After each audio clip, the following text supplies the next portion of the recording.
I am Tim Kerr. You're listening to Talking with Schmit. It's cool, like tonight is the night. Here we go again. Just give it the old college try, right? Big dog's in. Schmitty. 96 times, Schmitty. Thanks, Schmitty. We on? Schmitty? Talkin Schmit. That's called going to the hospital, bitch. I'd be shitting my pants. Your Rolodex is fucking deep. It's about the one. Who's this guy thinks he's tough shit? What's up? We're tastemakers. Come on, Schmitty, what the fuck? Let's hear it for Greg Smith. Yeah!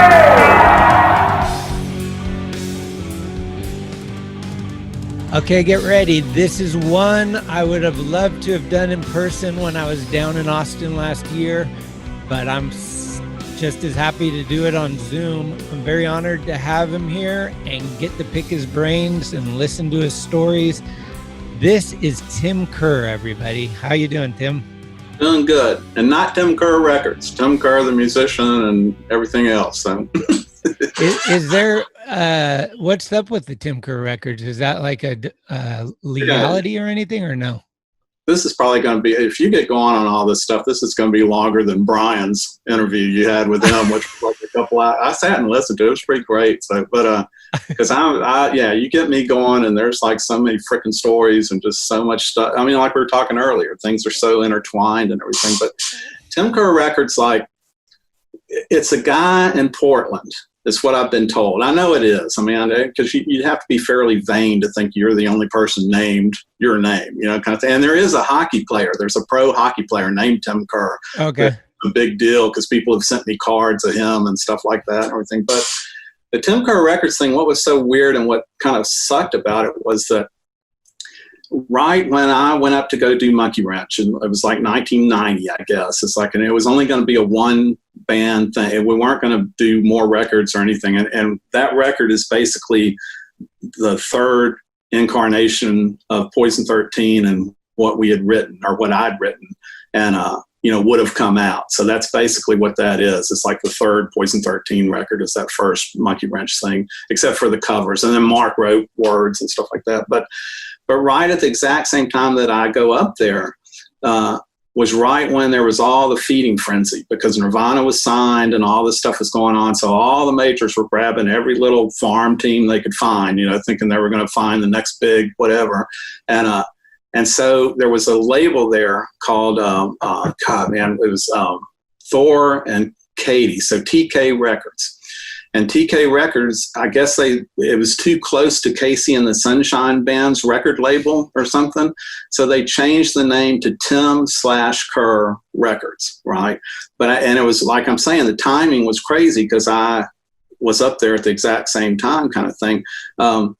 The story is that there was a guy, I think he's passed now, named Tim Kerr, that had all the money and gave him the money to go on with what they were doing, but wanted to be anonymous, which is odd to me because it's like, well, then why did you name it your name? If you want to be anonymous, this is kind of, so whatever. So the first thing I found out about it was when I came back home.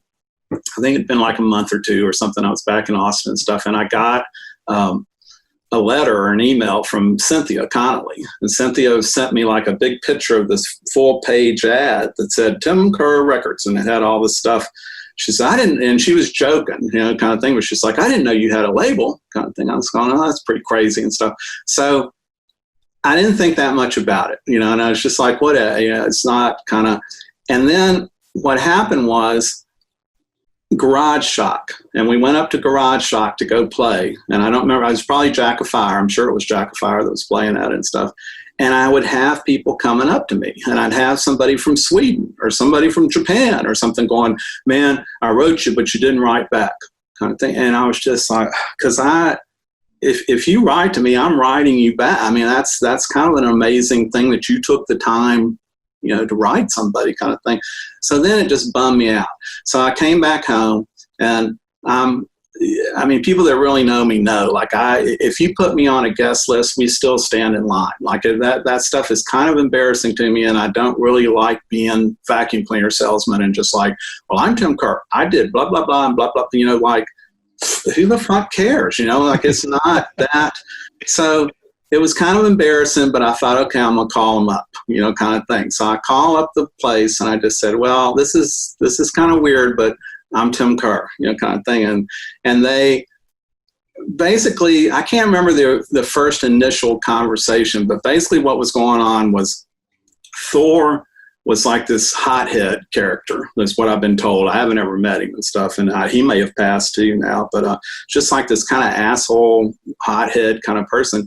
And he would just get in these modes of just like either being like, well, he should be happy, that we've named this. Well, I don't even know who that is. We don't have anything to do with him. This is so, the stories just kept changing and I thought, oh shit, we're gonna, I may get sued or something, like we're gonna have to figure out what.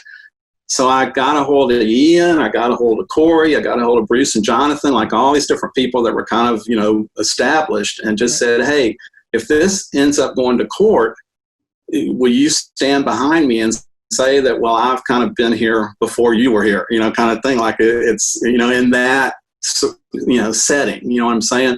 Because the thing that sucked about it was that, like, here would be, a fanzine or magazine or something, and on the same page that there's a big ad for Tim Kerr Records, there would be stuff that I was in, or something I recorded or something, there would be reviews on the other side. So people were making that kind of connection. And then there was also the fact that the first bunch of reviews that they were getting, 1 out of every 8 of them would say, well, isn't this that guy that's in Big Boy, Tim, that's Austin, kind of, there'd be some kind of, they would connect it, kind of thing. And so, and I just kept thinking, man, this sucks, because you're either the type of person that happens and you go, oh shit, we better get a hold of this person, or you go, cool, and you don't say anything, which is exactly what they did. They just never, denied it. You know what I'm saying? They never ever said it straight, kind of thing. Mm-hmm. So the last conversation we had, and at the time I didn't really have a lawyer or anything like that, and so we had a friend that wrote him a letter that sounded like a lawyer and stuff. And the last conversation we had was, I was trying to get him to, I was saying, well, hey, could you just say Tim Kerr, not from Texas? Just something to, because I don't want to shut you down. I'm not trying to get any money. I don't want to I just do something about the name, kind of thing. And they wrote back and said, well, we have an artist from Texas and they would be offended. And I was just like, well, what? Like, if Dave Kreider said, this is estrus, not from Texas, that's not going to offend me, because it's not, like, what the fuck is it? So weird. So then it went for, like, I just, out of sight, out of mind. I just didn't worry about it anymore. And I would get asked, same thing like the Bad Brains bullshit. It's like I would get asked once or twice every year, 6 months or whatever, kind of. Right. And, but the best thing that happened was when Monkeywrench got back together in 2000, and they did this, the Rocket, which is in Portland too, did this kind of big story on me where there's like 3 or 4 pages and this whole big thing. And then they had like the little sidebars, and they were talking to people like Steve Turner, or, just different people kind of telling stories or whatever. Yeah. And one of the things they did was they called up Tim Kerr Records, and they got somebody that obviously hadn't been schooled yet. And the person, it's great because the person in it is saying stuff like, yeah, I was wondering about that because we get letters for him all the time, and I was wondering what was going on. I was just like, okay, you are fucking cold busted. This is great, kind of like in it. So, So anyway, that's the gist of all. Okay. I got an idea. If nothing, if that doesn't work, I got a great idea. You send the Tim Kerr hockey player in there. Just give him the muscle. That's true. Yeah. Or super glue the locks. Super gluing the locks always works really good. Super glue the locks. Yeah. Man, it's crazy. I mean, it really shows you the whole, the whole influence thing. Like everybody influences somebody at all times. You have no freaking clue. And somebody can watch your podcast and decide they're going to do a podcast. You just influence somebody, and you didn't even realize, you kind of did or whatever. And with Rainey, like, I met him one time. Like his mom's really great. She's a teacher in San Antonio and does really great stuff and all that. And they came over here and brought me a bunch of boards that so I could paint on them. Like they had a bunch of old used boards that kind of. so that, I mean, it was a little bit more than exchanging names, but that was pretty much it. I didn't really. And then he wrote this thing. I mean, I was completely floored and super humbled and honored and stuff. He just wrote this whole thing about, me. And I was just going, oh my God, like I have no, so it's just, but that's, like I'm saying, it's proof to show to people that you have no idea when you put something out or you just act how you act or whatever, you don't know what's going to happen with, how it's going to affect somebody else or what they're going to do in turn or, just that whole thing. I mean, even down to your Kingpin shirt, somebody can see that when they're watching this and, ooh, Kingpin, and look it up, go get a shirt.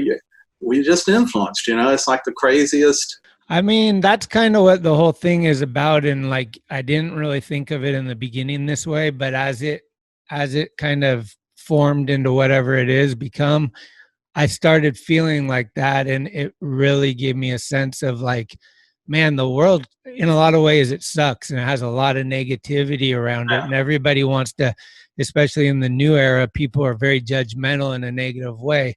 And this is a way that we can like praise people instead of like doing what most people are doing is picking, like you watch a movie and what your reaction is it's what the worst part of it was. Like, oh, that sucked. That sucked. You don't say that one part was amazing, 9 times out of 10. So if you get together with people and you say, hey man, you're pretty cool.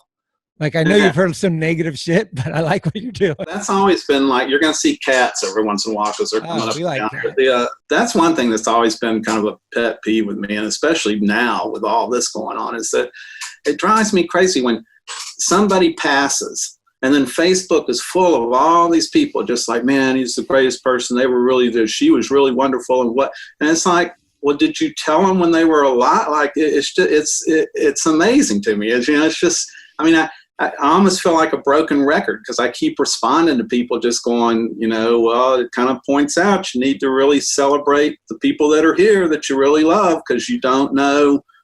It's just, it's amazing. It's like the craziest thing to me. So that's actually one of my biggest pet peeves. Like, I've lost some really important people in my life in the last 5 years, like 3 people in 5 years that were really close.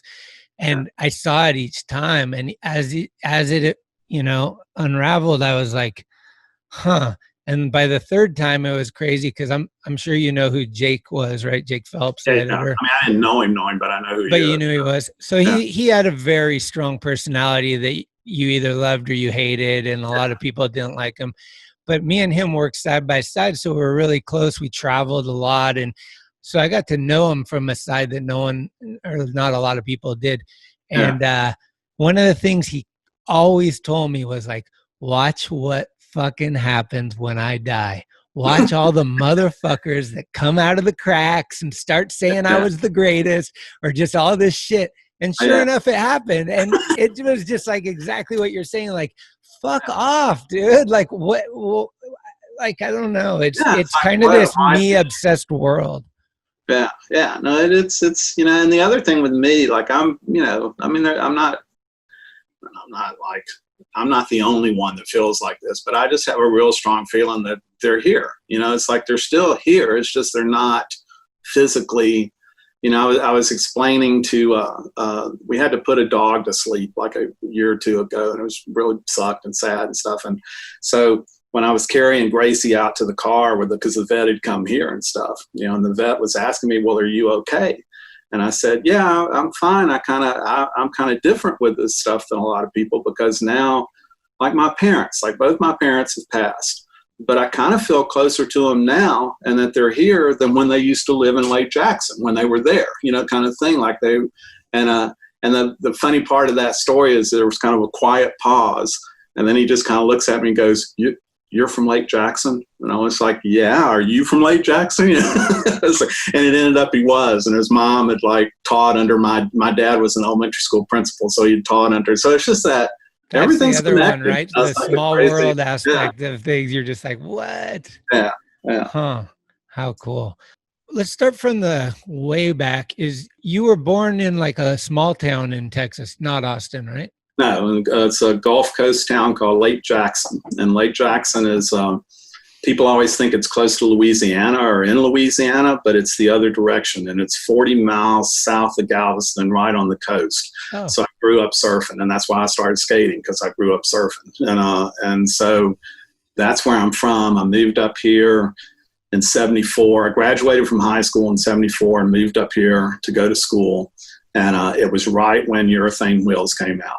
And I'm 64, so I grew up through that generation of Beach Boys and riding on steel wheels and all that kind of crazy stuff. So me and a friend, Vic, who's now passed too, went surfing up and down the West Coast for our graduation kind of trip, kind of deal. And I remember that, like, I was pretty much a loner, and I didn't really fit in at all with school.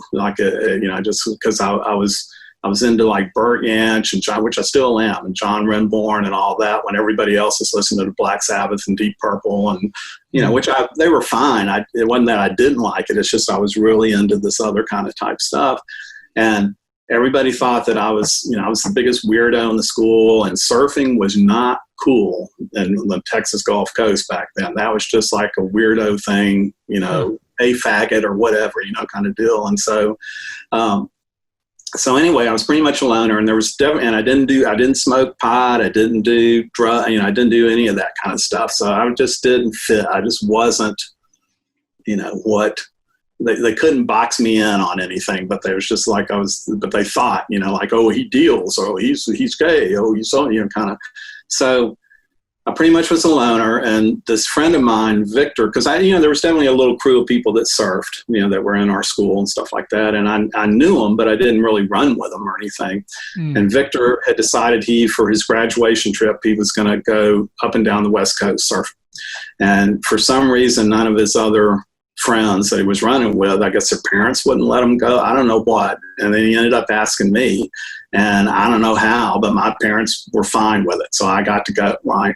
So I saw Surfer Magazine, and I think I even had a subscription, but I thought sunny California, and I figured that water, I didn't bring a wetsuit. I didn't have a clue that water was that cold, kind of thing. It's like, I just thought, what. And I had enough money from graduation that I was going to buy a David Noelle board, and that's what I was going to get, when I was up there, get a new board and stuff, because I was riding like a little bitty short, kind of. And so the guy Vic, who I went with, his nickname was Bear, and his nickname was because the coldest day, he would never ever wear a wetsuit. You'd never see this guy in a wetsuit ever, kind of thing. So the first place we get to, in 74, you couldn't go really any further south than about like Malibu, and you started kind of getting, because of the localism and stuff. So if you had Texas plates and boards, you were going to get fight, or they're going to slash your tires. So we had to kind of go from Malibu up, kind of type thing. And so the first place we went to was Malibu. And, and it's in the morning, and everybody's got wetsuits on. I'm just like, fuck, kind of thing. And Vic tells me, he's going, man, I brought my wetsuit. You can wear it if you want. I'm just like this. And he literally goes out, gets in water about that deep, turns around, comes back, puts on the whole wetsuit. And I just went, because I'd never, ever seen him in a wetsuit. And I thought, fuck, man. So I ended up using my money. I bought a wetsuit, and I remember there was a bank that was like there was the pier that went out, and then there was this banked wall that was kind of where the pier was, like around, and there was these two guys just totally styling on that bank on a skateboard, because, urethane had just come out and stuff. And I thought, man, that's pretty freaking cool. So I got a skateboard. I bought a skateboard and a wetsuit. And then when I came back to Austin, that's what I was riding, was that for a while. So, and I think it was like Cadillac wheels were the first ones I got. And then after that, so you bought your first skateboard in California? Well, I had boards at home that I'd made, or like, then I had the 15 toes one and all that kind of type stuff. And then my neighbor had one that had clay wheels, which was like, it's like Cadillac or something, kind of thing. So, but yeah, the urethane thing completely changed the game. Before that, it was like steel?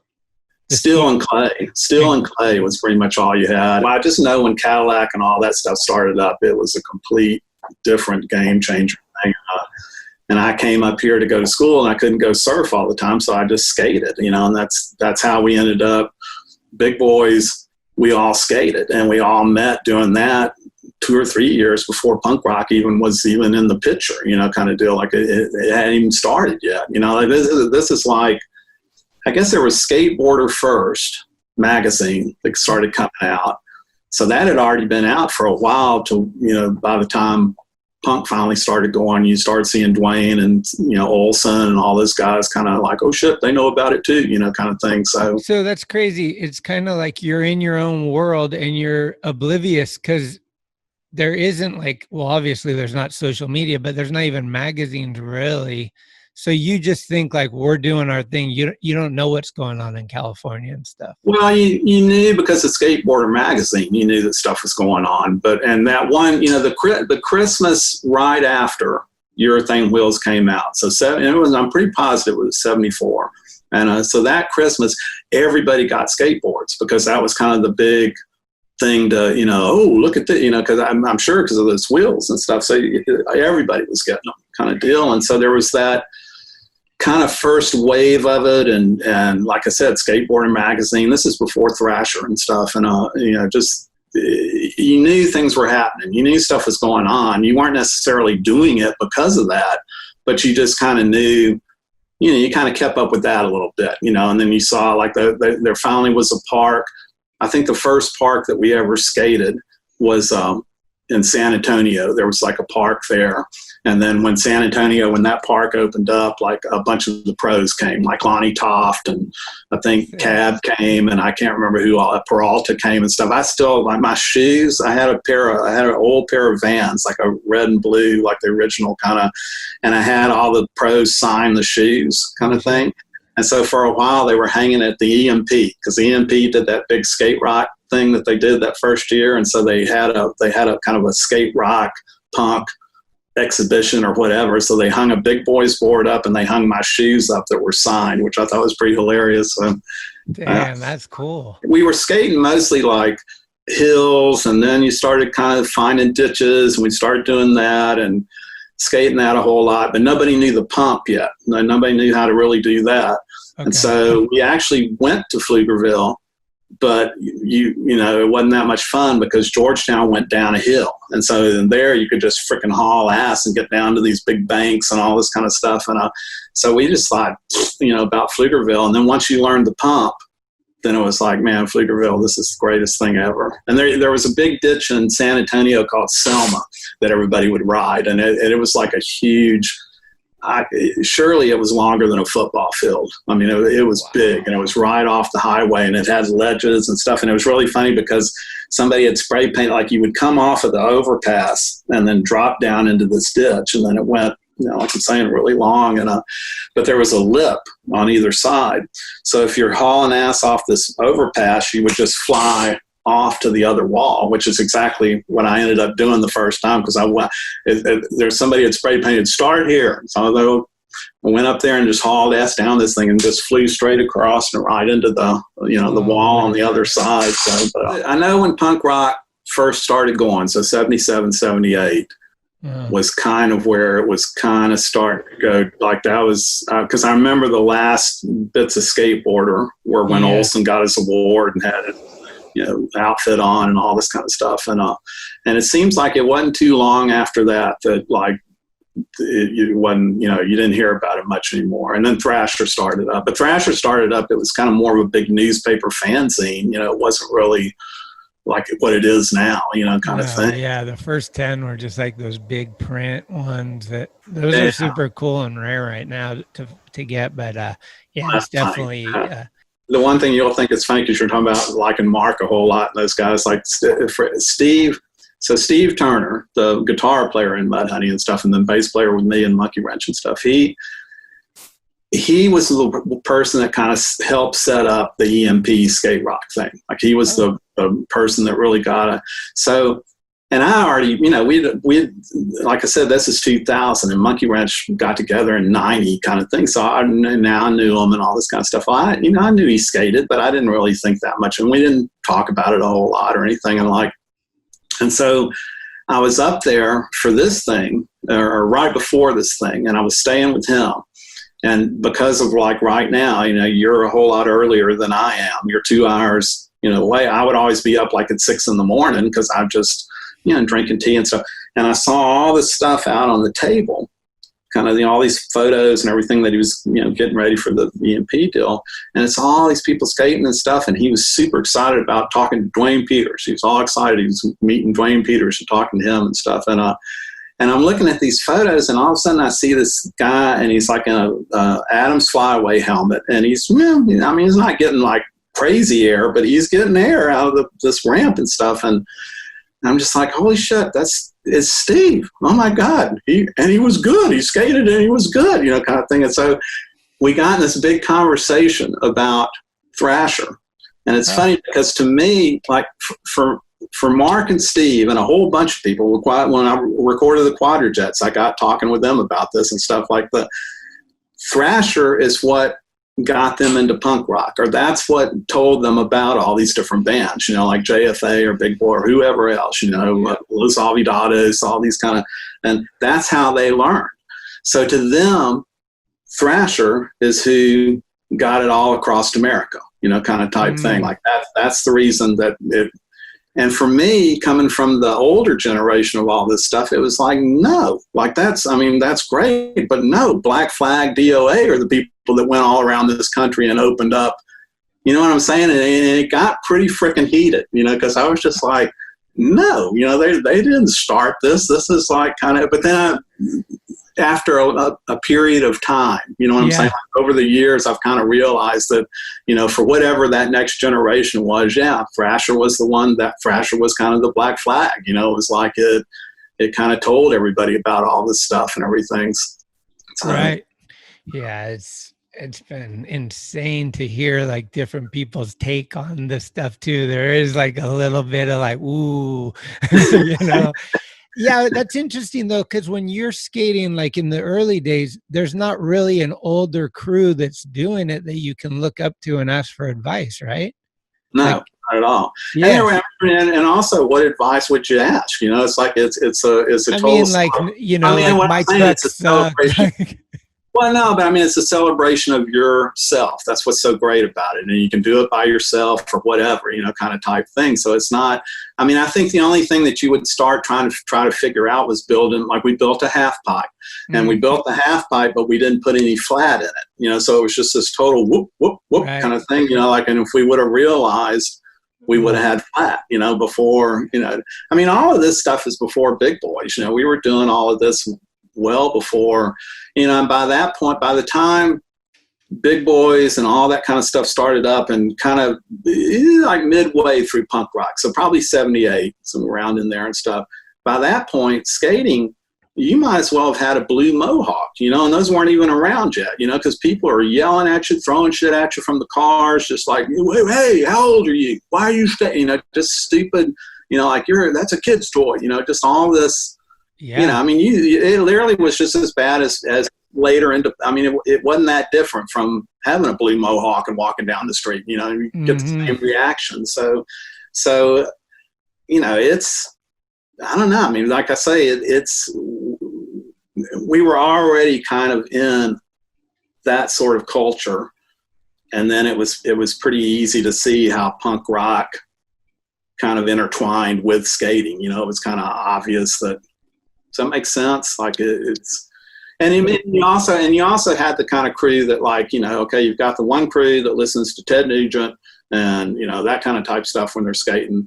And then you had the crew that listened to punk rock once that really got going. And then you had us who were listening to like Kool and the Gang and just Ohio Players and all this kind of stuff. It's just, there was definitely, some division even in that group back then a little bit. So, yeah. How did you get into those type of bands like Kool and the Gang and I think you were in Coltrane and that stuff? Yeah. As soon as I was always into soul music. I really, really love soul music a whole lot. Did they play it around your house growing up or anything? My oldest, I have two older brothers and both of them ended up being coaches at one point. And so my mom was an elementary school librarian. My dad was an elementary school principal. Both my brothers ended up being coaches. They're 8 and 10 years older than me.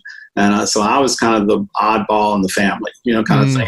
But my dad, both my parents were really supportive, but my dad, I think, was really pretty happy that here came this kid that wasn't really the prom king, and he was kind of more into like art and music and all, because I've been doing art and music since freaking before elementary school. I've been doing stuff, So my oldest brother, Steve, would listen to we used to have this saying that we would say all the time about, no, we're going to go further down the dial, because back on AM radio, you had to go all the way to the end of the radio stations, and that's where the black radio stations were, and that's where the soul music was getting played and everything. So that's what he would always listen to, so Archie Bell and the Drills, and just a lot of that kind of type stuff. So I really liked that a whole lot.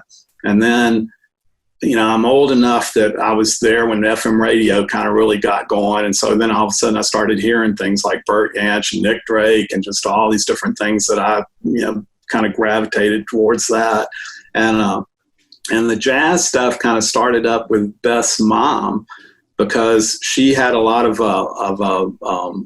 jazz records and stuff. And I kind of borrowed them one time and was, I don't know. I've always kind of been curious and open to I was talking to somebody the other day about how it's really funny, and I guarantee you've got friends. We've all got those friends that like, okay, everything stops in 1982, and like oh man, that band sounds just like Husker Du, and Husker Du was better, and blah blah blah. Just that they stop, or they stop in the Red Hot Chili Peppers, or whatever, But, right. And it's weird to me, because if you were open enough to start seeking out things that weren't given to you and were hard to kind of find, why just stop? Like, what happened that made you, we're stopping it this year? You know what I'm saying? Like, you would think that by now you'd be totally into free jazz. You'd be looking for what, and reading, and just, it's just yeah. And I'm starting to realize, I'm not like everybody else, but to each his own. But it's just an odd thing to me. It's like, why'd you put those binders on? Why'd you stop? Kind of thing. So maybe people's they get filled. Like in the beginning, you're obsessed because you don't have any knowledge, and then you get tons of knowledge, and you're like, comparatively, like, this isn't as good. You know what I mean? But before you didn't have anything to compare it to. But you got to keep looking. You know what I'm saying? It's the thing that I keep saying to people all the time, with all the crazy stuff that I've been involved in and gotten to do, and just it's amazing to me, kind of thing. But at the same time, I hope I haven't seen the best thing yet, and I can't imagine. It's just so unbelievably depressing to me, and it really happens with punk rock a lot, that you get so many people that are just, man, negative approach, I missed it, kind of thing, and it's just like, the hell, like go to a show that's at a house or at a nothing against clubs, but don't go to the club. Go to the house party, the basement, some kids. But that's exactly what it was like. And yeah, they may not play Negative Approach, but that's exactly what it was like. And you didn't miss nothing. And you're so busy looking behind you and trying to relive this touchdown pass or whatever you think that happened, that you're missing all the shit that's going on right now. And 20 years from now, they're going to be talking about it. And you were there, but you missed it because you're so busy. Like, so that, I don't know, that stuff, man, I'd be in the front row if this happened. Like, I think what should happen is, let's do like the Civil War reenactment. So it's like, okay, if you're going to, if so-and-so is going to get back together, like, okay, let's all wear what we all wore back then. Everybody's got their parts and stuff, and the kid jumps off the monitor and breaks his collarbone when he's turning the flips. You got the 4 skinheads that come in and cause all the shit and stuff. I'd be in the front row to see that. I think that would be the greatest thing ever, kind of deal. So that would be cool.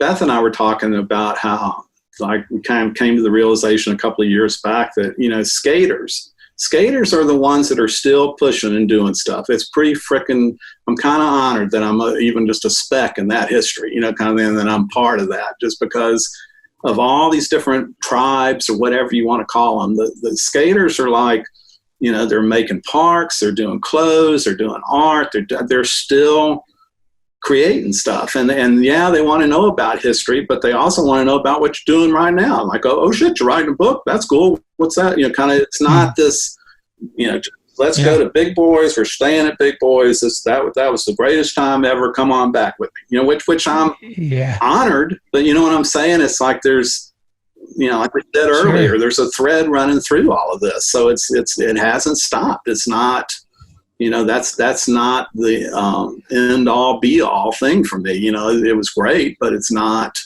It doesn't define me, or something. So, Well, and as a creative person, you have to feel that you're still significantly evolving. You don't want to be like, wow, I was great in 79, but 2020, I'm, you know what I mean? Yeah, but I mean, also, what happened to me? The sad thing is there's more of them than us. Does that make sense? Because there is a lot of people like that. There's a whole bunch of people like that, which is really kind of sad because it's, I don't know. Like I'm saying, I hope I haven't seen the best thing yet. I have no idea this could be the very last time me and you ever talk. So you better hug and celebrate and just now, what's going on right now? Talk about the 100%. past in here, but it's just, it's almost like we were saying earlier about when people die and everybody comes out of the woodwork and starts talking about them. And it's just why didn't you do that when they were alive? They would probably really appreciated that or what, kind of. Yeah. When that skate park was built, that was the first skate park you ever went to that was down there? The one in San Antonio was. And then, and by that. And had you guys skated ditches or anything before that? Yeah, we were totally skating. I started skating hills first. And then I remember meeting Chris and Nathan, and they were both in high school. And I was still in college. Because I was in college, they were in high school, and then Biscuit was 10 years older than us. So if I'm 64 now, he would be 74 right now. I met them because a lot of people were doing slalom. We had the hills kind of out near UT that you could ride on, and they'd set up the cones, and everybody was doing that and stuff. But I was just surfing the hill, and stuff, and just kind of, and they, for some, I can't remember, it seems like one summer, the two guys that were doing slalom all the time decided they were going to have a skateboarding class or something, teaching kids how to skateboard or something, kind of. And this is back. And so, and I remember being at a tennis court kind of close to where we live now. And Chris and Nathan were there. And that's when I remember meeting. I visually remember meeting Chris and Nathan then. And, but by that point we were going, there was a really great ditch in Georgetown that kind of went down a hill. It's hard to explain it, but it just kind of made its way down a hill, and the banks got bigger and bigger. And then it really went down, and it went down into this culvert, but there was cement, walls all over the place that you could go up to kind of catch your speed and, or slow yourself down and kind of come back down and stuff. So that's what we were skating all the time. And, by then I think Cadillac wheels had come out, and everybody really loved those. And, the green ones go faster than the red ones, just all these crazy, myths and all this kind of stuff. And there was a company here. There was Aerosmith boards, but the board that we rode all the time was friends of ours that had a place called Root and Ridge Rendering. And Root and Ridge had, they made wooden toys for kids. And he skated. And so he started making boards. And the boards he would make, it was back before anybody was bending the planks or anything. So you would just add the kick, to the end of it. So you would have that extra piece of wood that kind of came up. I see that. Yeah. And then when they started to be plies and they started making that, and we ended up going to, I think Houston started getting parks, and Dallas started getting parks, and Jeff Newton worked at Free Flight. And there was a park in Dallas, and went up there one time. And that's the first time we ever met, was he was working there, and went up to that park and just kind of rode and stuff. And actually the one thing that's pretty funny is that when we got, Beth, this is a story that makes a bunch of people go, when they hear this, because Beth is 2 years older than me. We went to the same elementary school. She knew me because I was the librarian's kid. Went to the same junior high school. When I was a freshman in high school, we met. No sex, nothing, just best friends, brother and sister. And we were like that all the way until she went off to school. And when she went off to school, she realized that age, there's not, unless you bring up some reference and you can tell by the other person that oh, wait, you weren't even alive then. Yeah. Age has nothing to do with anything. And she wrote me a letter, and we've been together ever since then. So Rad. we started living together in 74 when I got out of high school, and we got married in 78.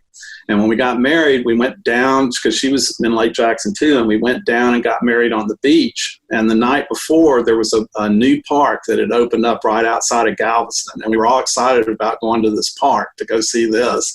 And it was back when you could skate parks barefooted and stuff. And it was like a lot of surf people were going to this park, kind of thing and stuff.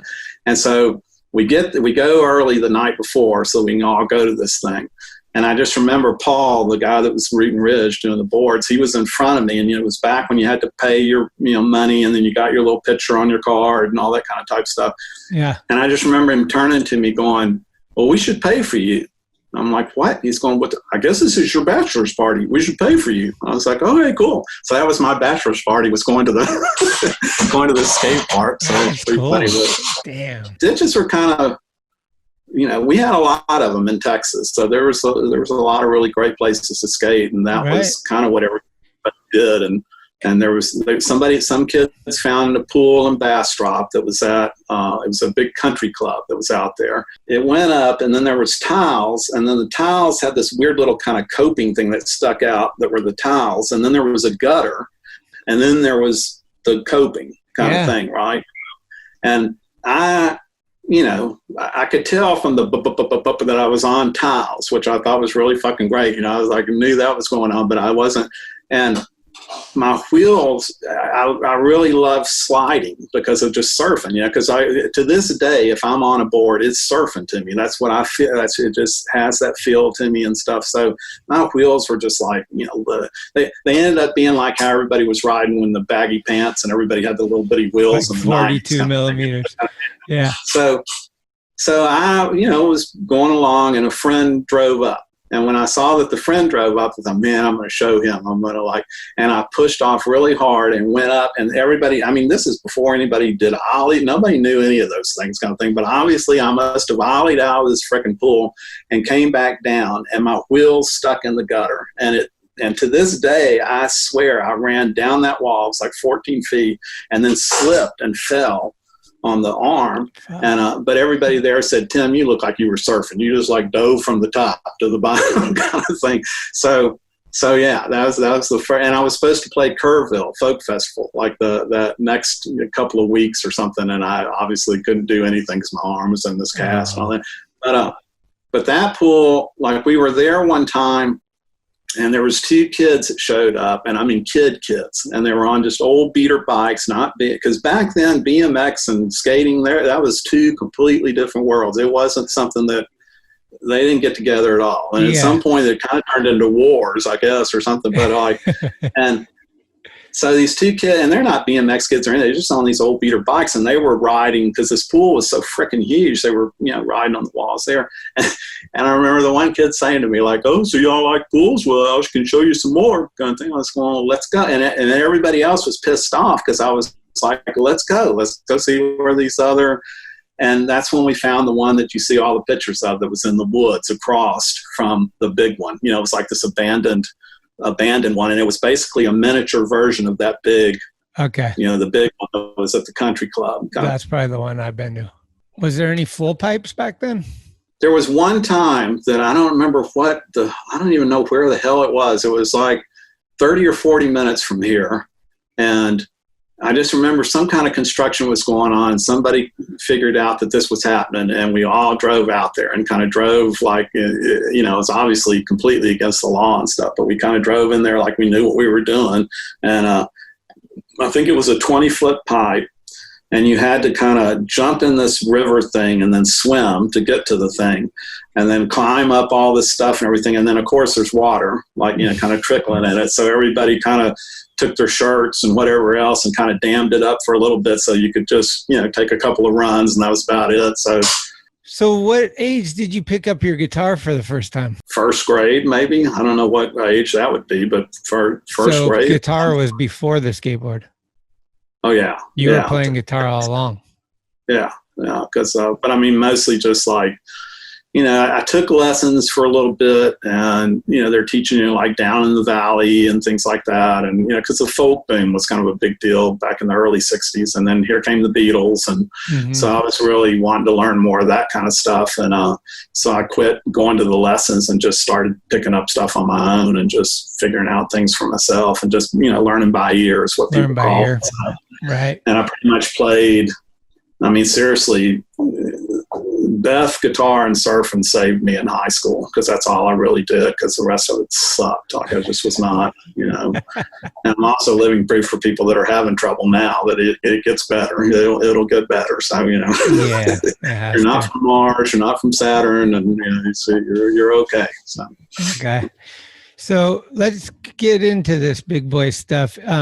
It starts out as kind of just like, we're going to do a one and done show at Raoul's. Is that right?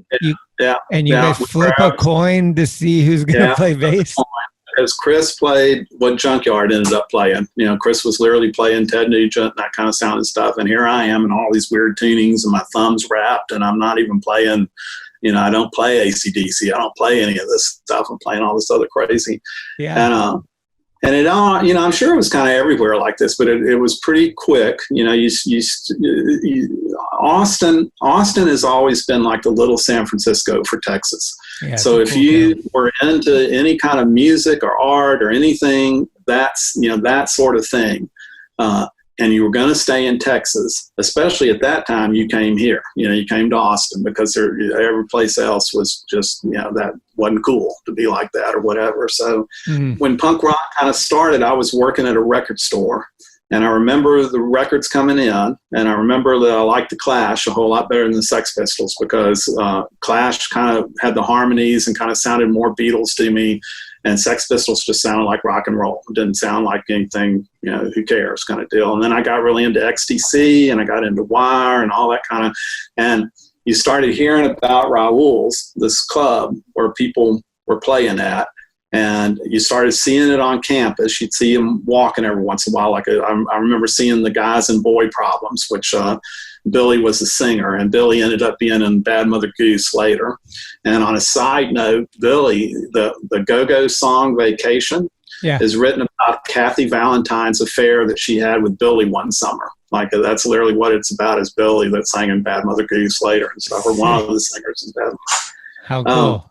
So you started seeing all of that. You started seeing in Skateboarder that, here's Dwayne Peters and here's Olsen showing up with leopard skin stuff and all that. And it was just like, holy shit, like it's seeping into this now, kind of type thing. And so Chris and I were out at Pflugerville one day, and I remember that's what we'd gone to. They had a battle of the bands. And at Raoul. So we went to go see that. And it was me and Beth, and I think Chris might have gone, and then our friend Rob, who kind of started buying these records before we were really getting them. And at that point in time, those records were all imports. So you're going to be paying $20-something to get that Clash record or to get that Wire record or something. So you had to, it was kind of a commitment. Like it was, and I remember Rob buying Jonathan and Richmond. And he bought that record, and it had Rockin' Leprechaun and something about the supermarket. I can't remember everything. And I just couldn't get past that he had paid $28 for this record.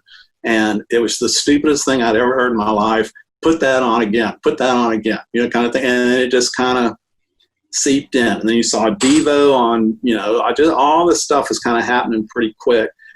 And we went to the Battle of the Bands, and I tell people this all the time. The music was secondary. I mean, what got me hook, line, and sinker was there wasn't a barrier between the crowd and the band anymore. There wasn't any, like, the crowd was just as important as the band was.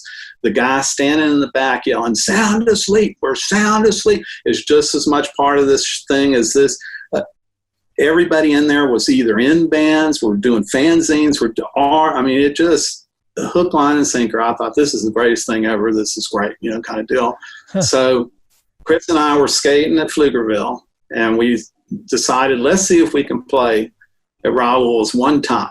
Like, let's see, like, let's get something together and we'll play there one time. Let's see if we can do it. And we flipped a coin to see who was going to play bass, because both of us played guitar. And I didn't even have an electric guitar. Like, Chris had one. and because all I had was acoustic, kind of stuff. And we thought, well, we'll get, there was Steve Collier I think Chris might have still been in high school, but he may have just had gotten out. And then his little brother, Nathan, was like a year or two younger than him. And Nathan ended up playing horns and Big Boys. He was one of the trombone players and stuff. And then Steve was definitely in high school, Collier, and he was, it was all skaters, because we didn't go clubbing, and we didn't, run with any of that kind of crew. We all just went to Pflugerville every day and like skated, we just didn't. Right. So that's what happened. So Chris, and we thought, well, we'll ask Biscuit to sing, because when Biscuit's out here, he's always singing crazy old rock and roll stuff or soul or whatever. And that was pretty much that. I mean, that's how it, and same thing with Poison 13. We were going to play one time, and then it just took off, so it's just kind of. So was that first show at Raoul's kind of like bigger than you expected in your mind? Like, the feeling you got from it was greater than you anticipated, and you were like, we got to keep doing this? No, because the first show was actually at this place called The Vault. And basically what happened was, we decided Chris went up and asked Joseph at Raoul's, like, well, what does it take to play here? And Joseph said to Chris, when do you want to play? Kind of type thing. And so it was kind of like, okay, it's on, kind of deal. So we started practicing at Biscuit's house, and Biscuit lived right off Guadalupe, and on the other side of him was the state school. And the state school was where all the people that were having mental problems and all that stuff, that's where they all were. Okay. And there was many a time that people from the state school would climb the fence and come over and stand on the porch and listen to us while we were practicing, which I thought was pretty funny. Yeah. But so we practiced. I think we practiced about twice, and we were doing. We were playing the twist and that Doors song. Come on, I love you. Let me tell you your name. That whatever that thing's called. And then I think we wrote Frat Cars and Heartbeat, and whatever's on that first single was kind of the first stuff we ever wrote and together. Was Frat Cars the first song? Wasn't the first song, but it was kind of in the little batch of stuff that we did. I don't remember what the first one was, but and once again, people, it's hard for people now. The same with the skating and all this stuff, it's hard because people think that all this shit was such a big thing back then. And in reality, in the big picture, this is a small little grid. This is not, this wasn't this acceptable thing, and it wasn't just like skating, it just wasn't this big deal. Somebody called and wanted to know if we would play it. Did we want to play at a party? Because everybody knew Biscuit had already been going to shows. So everybody knew about Biscuit, and Biscuit, I tell people all the time, yeah, he was gay, but he might as well have been asexual to me and Chris and everybody. Yeah, it just wasn't, he was more Dada than anything. Like, he was just this living art piece that would literally deck out in Christmas tree lights and I don't know what all else, and ride his bike down the drag just to, just art piece, Dada. That's literally. So everybody knew Biscuit, and they really loved him and stuff, and they knew that he was going to be singing in this thing. So we got asked if we wanted to play this party, and the party was at the Vault. And I remember the person asking me, like, well, what are y'all called? And at that point in time, we hadn't settled on a name yet. I think we had like 2 or 3, which I don't remember any of them now except for the Big Boys thing. And I said Big Boys because that's the first thing that kind of came out of my mouth to them.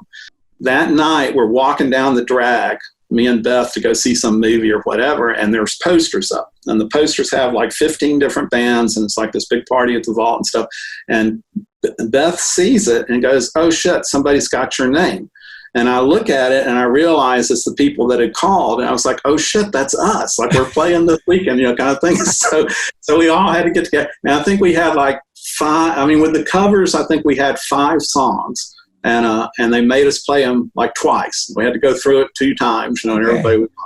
And the thing about the Vault was it was upstairs, and it really was a vault. It was an old fur vault. So you went through this big bank kind of door thing to come into this thing, and then down these stairs, and I'm sure it was full of asphalt, whatever, it's like super bad for you kind of deal.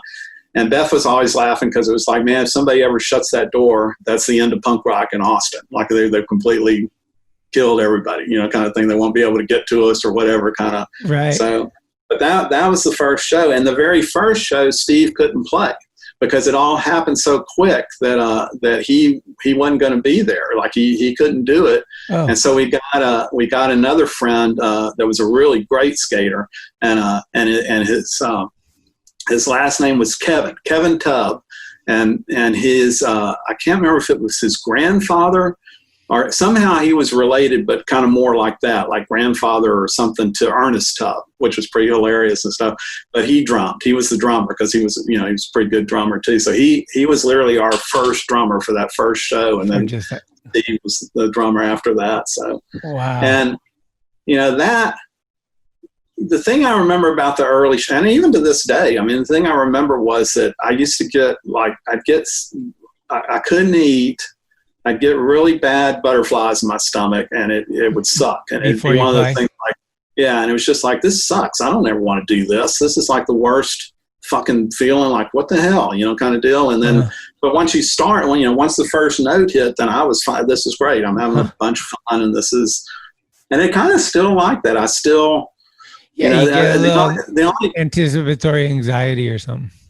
Yeah. And the only two times that I haven't been, that it didn't affect me at all, was when Monkeywrench played at Wembley with Pearl Jam, because it was just so much ridiculous. And then Pearl Jam were great. Jeff and all of them were great and stuff. And now, another first impression with Jeffrey Allen Ament. First impression of Tim Kerr, around 1983, Thrasher magazine. Dallas skate contest, big boys playing on the ramp. That looked like the best place in the world to be at that time. I think around that same time there were some photos of he and Chris Gates and Biscuits skating some ditches in Texas. It looked like the raddest crew of humans that you could spend the day with. Green River was supposed to play some shows in Texas. 1986. I think one of the shows was with Poison 13, but we were really looking forward to going to Texas. Unfortunately, our bus broke down in LA. Missed out on that trip, which is a bummer. I've gotten to know Tim over the last few years. I think he's one of the great human beings out there. He's one of my favorite folk artists. He is incredibly prolific, painting folk art of historically important human beings, maybe some that we don't know a lot about. And he still looks like he's having more fun than anybody else. And that's my lasting first impression of Tim Kerr. We are giving away 5 of these. You know the deal. You got to enter to win. If you didn't enter, you're not going to win. 5 winners. Tony Hawk's Pro Skater 1 and 2 from Activision. I think it's on all platforms. PS4, Xbox, computer, whatever. We're going to break skateboarding boundaries, kids. All right. Let's see what's up. We're going to draw the winners out of the old Honeybee Cup. Big Dog is definitely going in. No whammies, no whammies. Big bucks, big bucks, big bucks. The first winner is Angel Cardena from Wakanda, Illinois. He wants to be Chad Muska. Congratulations, my friend. Let's get a number 2.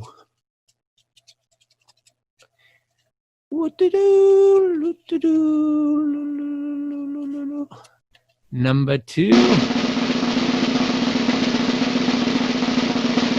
From Boise, Idaho. That's you, John Met. Shout out. We're going to have fun playing with Tony Hawk, apparently.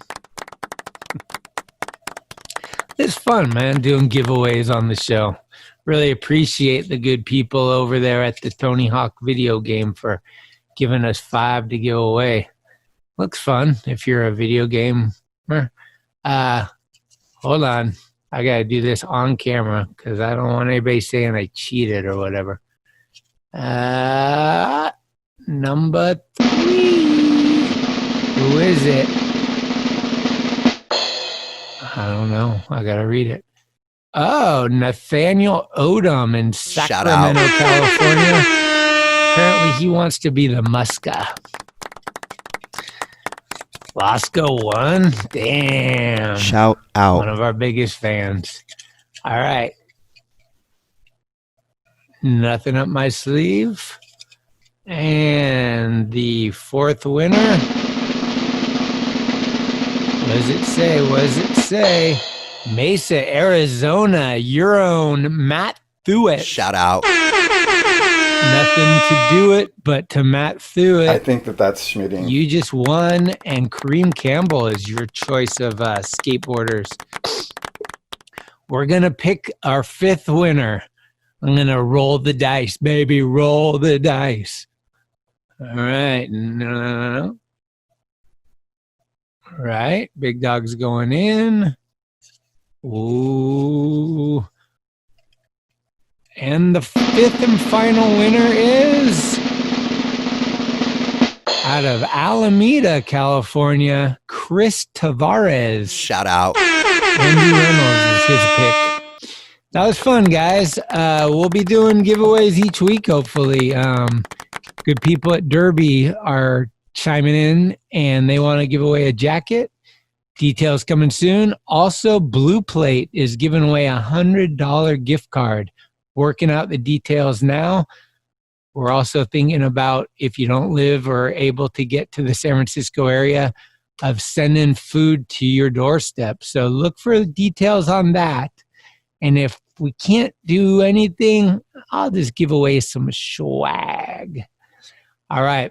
Big love. Thanks to everyone for playing. And remember, you can't win if you don't enter. So back to the show. Hasta la vista, baby. The thing I'm kind of doing now with Jerry, the Up Around the Sun stuff, we got asked to play. We never play. I mean, I can't stress this enough. Like we play at houses, and we played at Volcom at the art. When I've had art shows or stuff, we'll play sometimes, and we'll do big square dance or some crazy. And we've played maybe twice at this bar on a Sunday outside, where there might have been 4 or 5 people that came to see us. You know, there really wasn't anybody like kind of, and all of a sudden we're playing at this place where like you go and see Al Jarreau, or, you know, like something really pretty big deal and nice. And it was so completely absurd to me that I just didn't even feel anything at all. It was just, I mean, it was great. And we had a good time. A lot of people showed up and stuff, but that's seriously the only 2 times that I've ever been like, you know, not affected at all. So okay.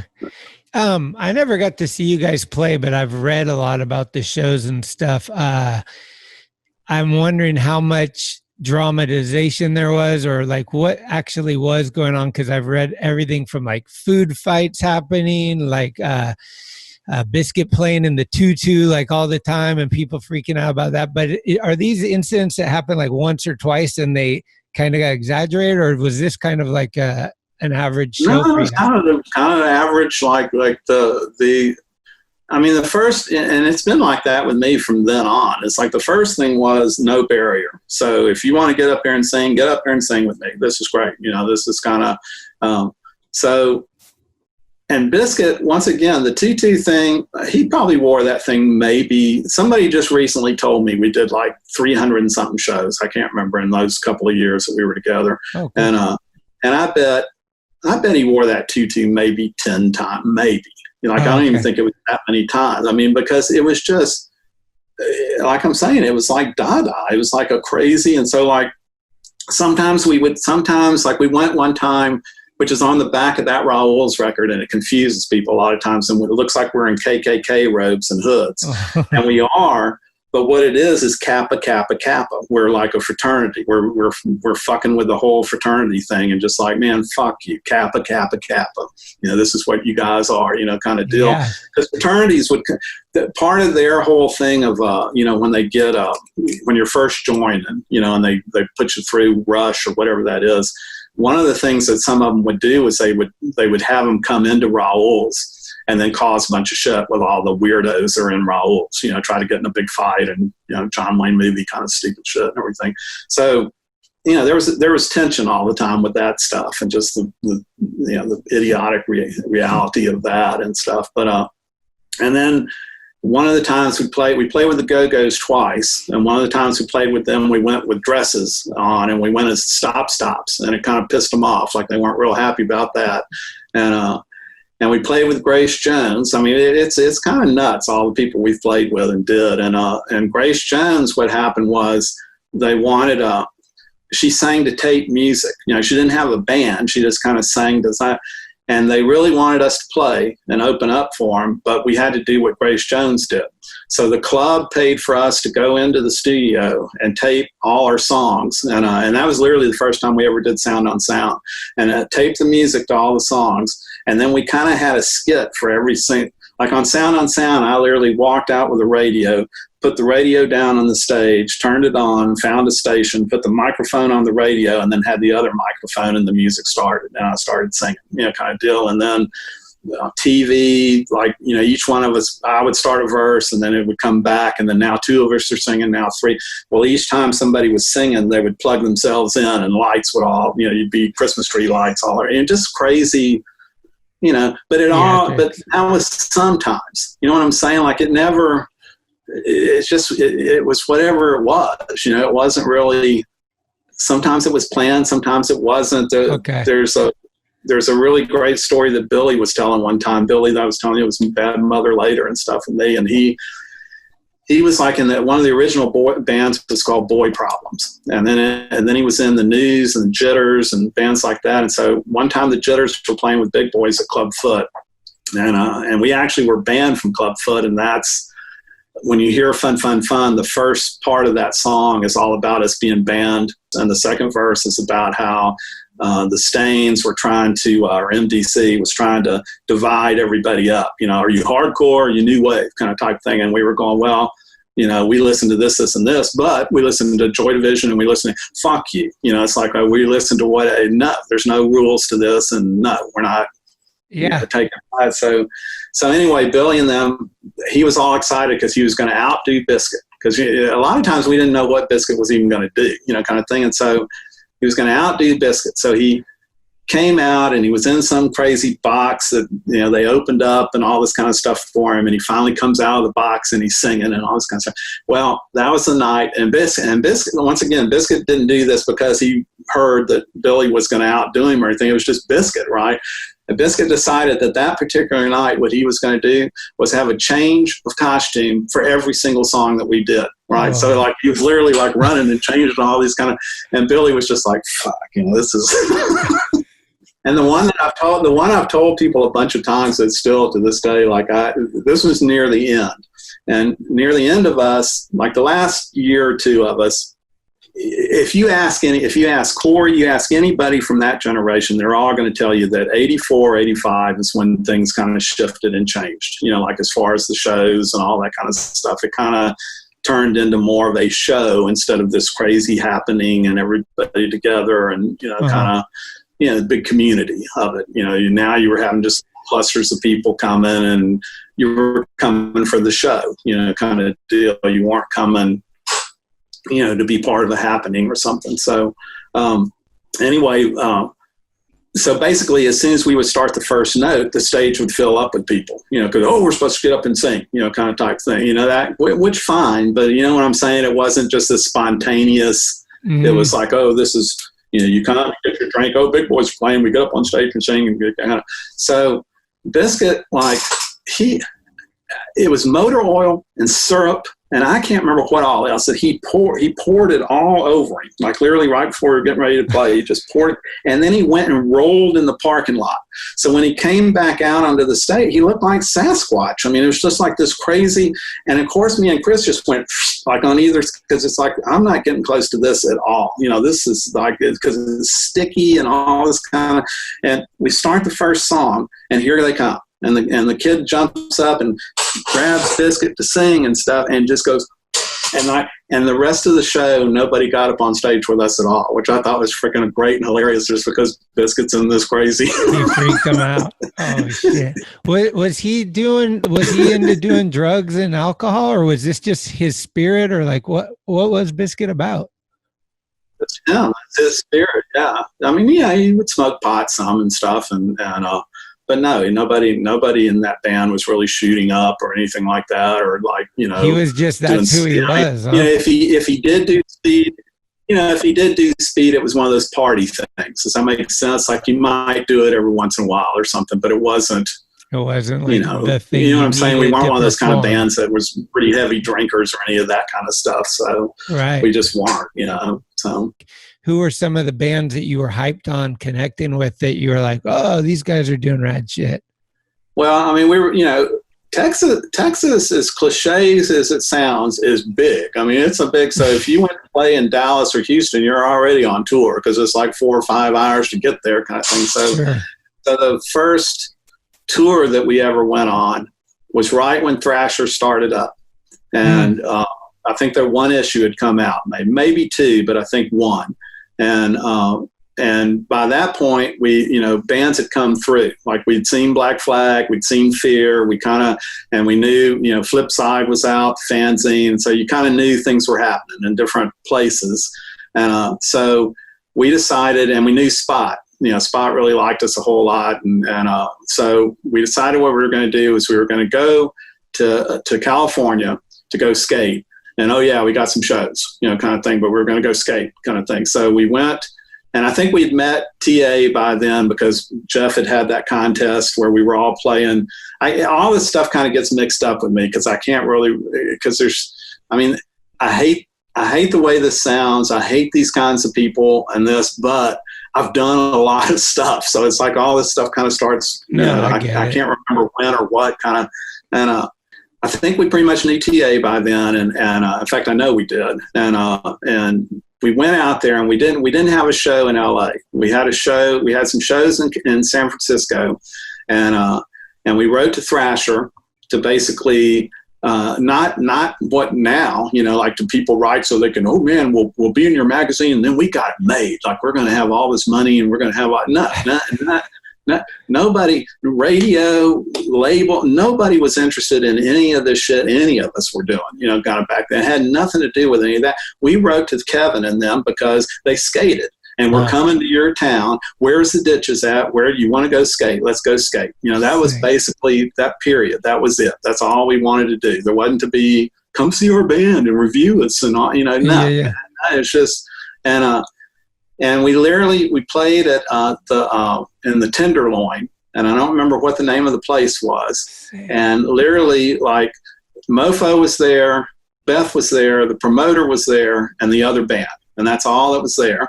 The other band finished their set and yelled, "Tours go home" to us, and left, kind of type thing. So we were the only ones up there kind of playing and stuff like it. But we're in San Francisco and we're going skating, you know, kind of thing. So there's pictures that Bill took, because Bill was with us, Photo Bill, that took all this really great, you know, Bill Dan, Bozo Texino and all that. And on a side note, I did all the music for Bozo Texino, if you've ever seen that. Like, have you ever seen that film? It's all about the boxcar riding and the hobos riding on boxcars. And maybe. Yeah. You should look it up. It's a really great film. It's kind of about the history, you know, before graffiti was graffiti, it was the boxcar stuff. And it's great. It's a really cool.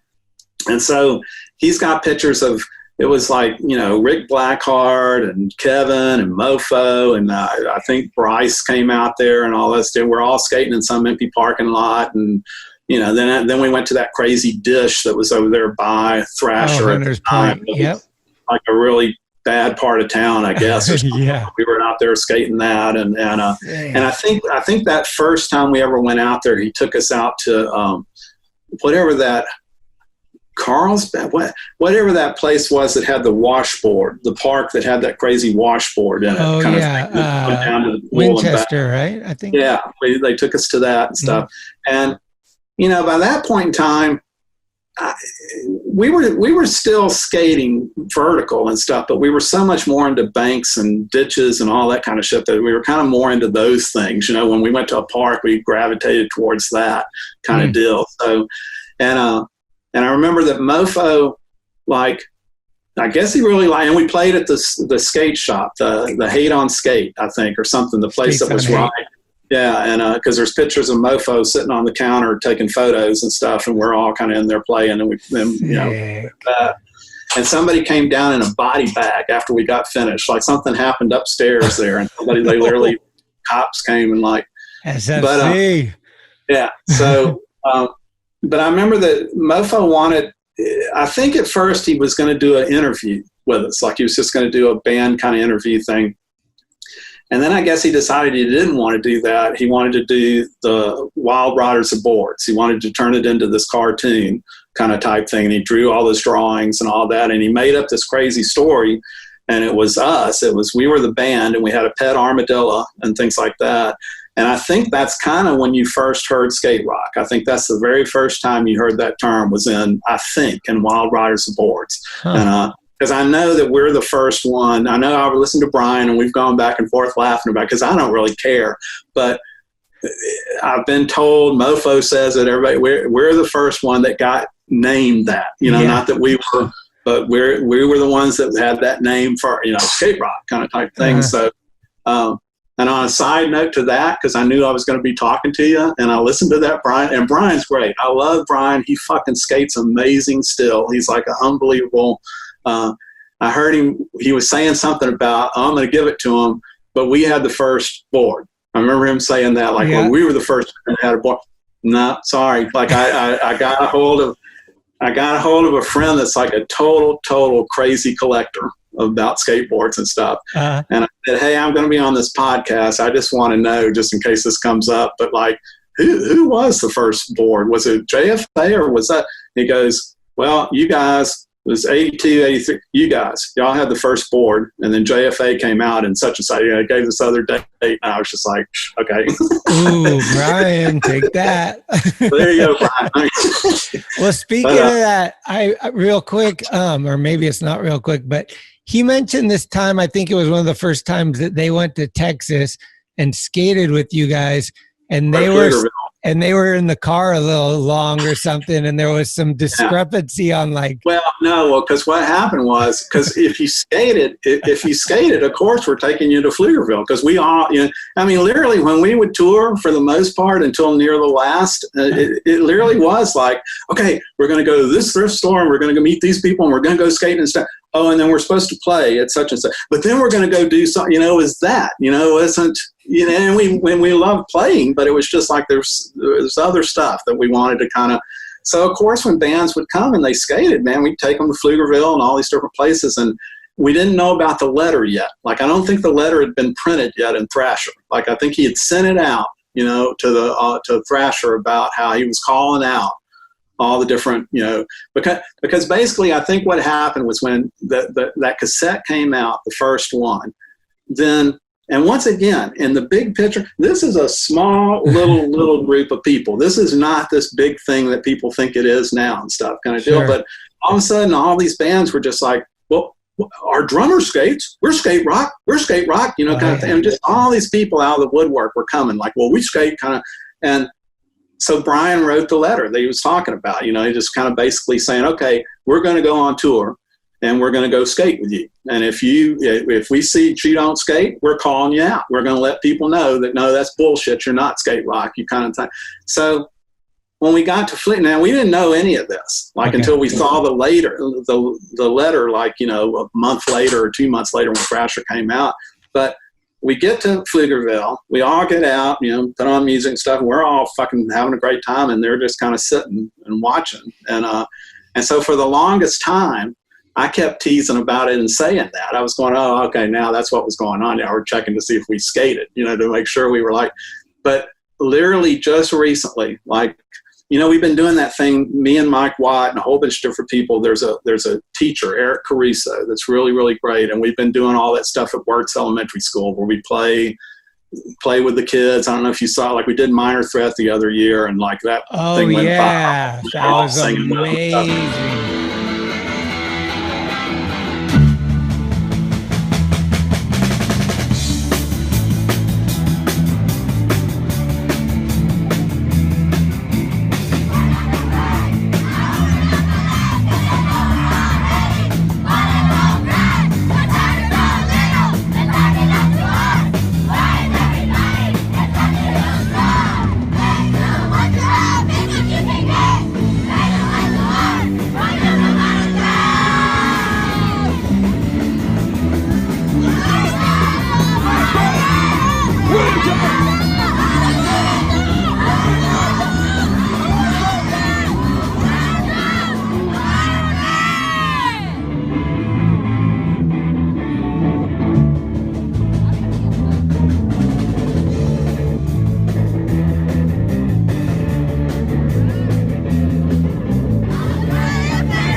We painted murals and just all. Then we would have done it again this year, but like COVID and stuff, So I've literally done it the last 10 years now. We've been doing this thing, and the last 2 years of it, Eric decided that he wanted to do something for all the people that have been helping him out, like the art, because we all do it, which I'm more than happy. We do it for free and just come and do this stuff for him, and so he's been having these shows in Cerritos at Hago. And Hago's another, I'll tell you about his, because I love that kind of, I'm so much more into that kind of stuff and it sounds like that's what this podcast is and everything. But but Hago is the art teacher there, or teaches art or something at the junior college there, and it's super nice and all this. So we started doing pop-ups at the junior college, at the Cerritos. So I think it's Cerritos, and so they have a show that's up for the night or maybe the weekend, and then we play music there and, just all this kind of thing. And the last time we did it, Brian was there. Brian from, and Mofo was there and stuff, because they got up and sang some stuff. And then I think we did a Big Boy song, and I can't remember what all. And Brian told me then, it was really funny. There's a bunch of people kind of sitting, and I don't even remember how this even got going or how this started, but he kind of, just told the whole crowd and everything. He goes, Tim's always thinking that we were checking them out and stuff, and that we were kind of worried about, do they skate or not? He says, we were just stoned. We were like, we've been riding all day long in the van. We were stoned. We were like sitting. No, Hago, the cool thing about Hago is how, Michael Sieben, all that crowd, they're great. All those, but once again, I'm so much older than a lot of these people, so I'm from that, the first generation, I guess, or whatever. But there's that one generation that kind of came through that with Neil Blender and all of them, and Neil's great, Lance and all those characters are really great stuff.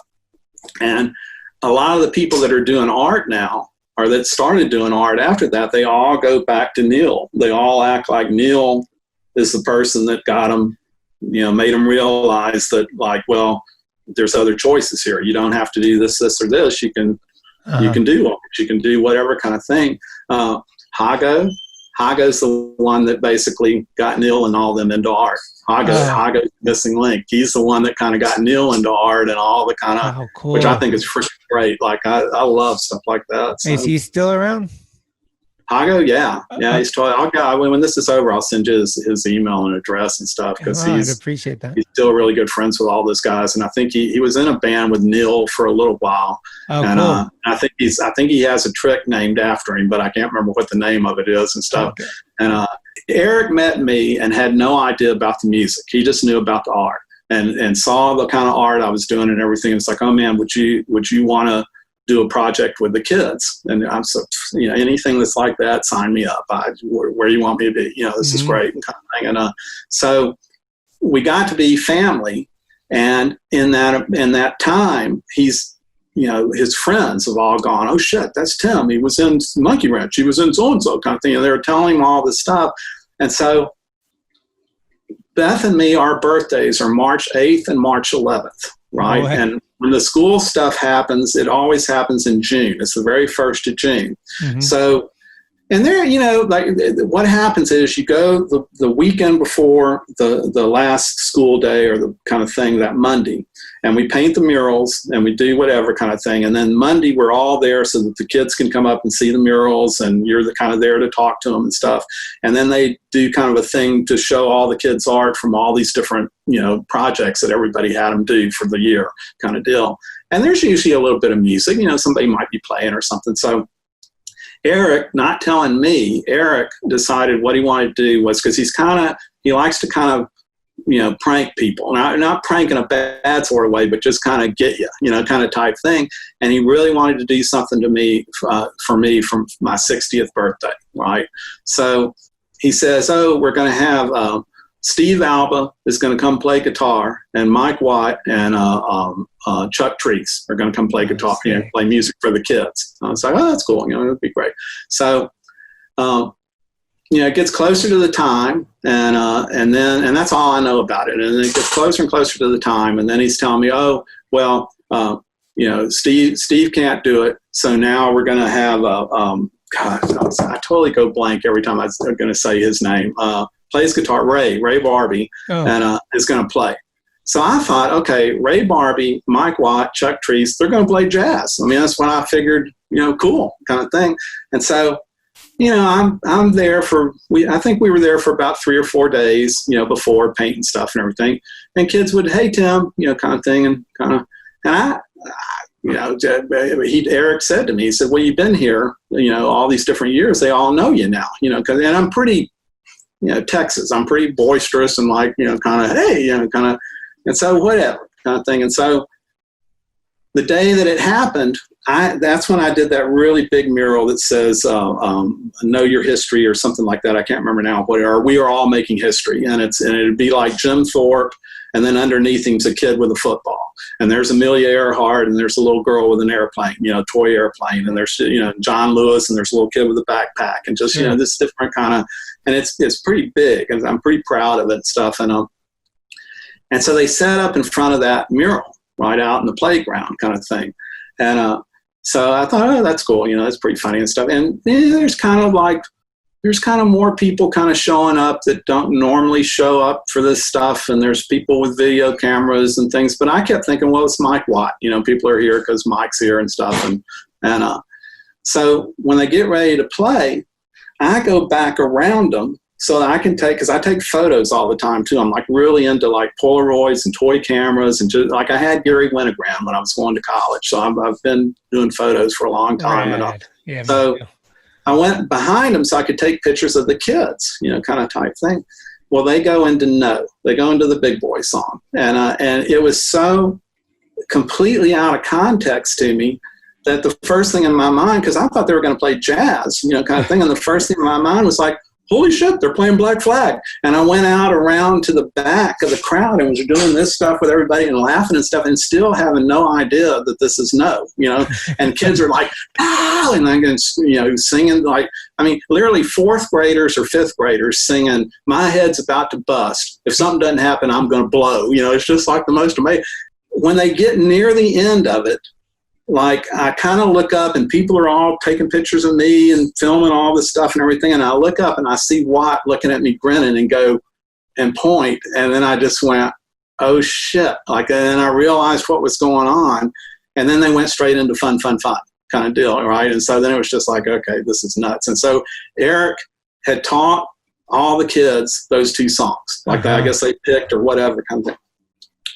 So the next year, Eric wanted to do another something that was loud and that kind of stuff, because all the kids really loved it and they wanted to see. So we decided we were going to do Everyday People. That's Line of the Family Stone song.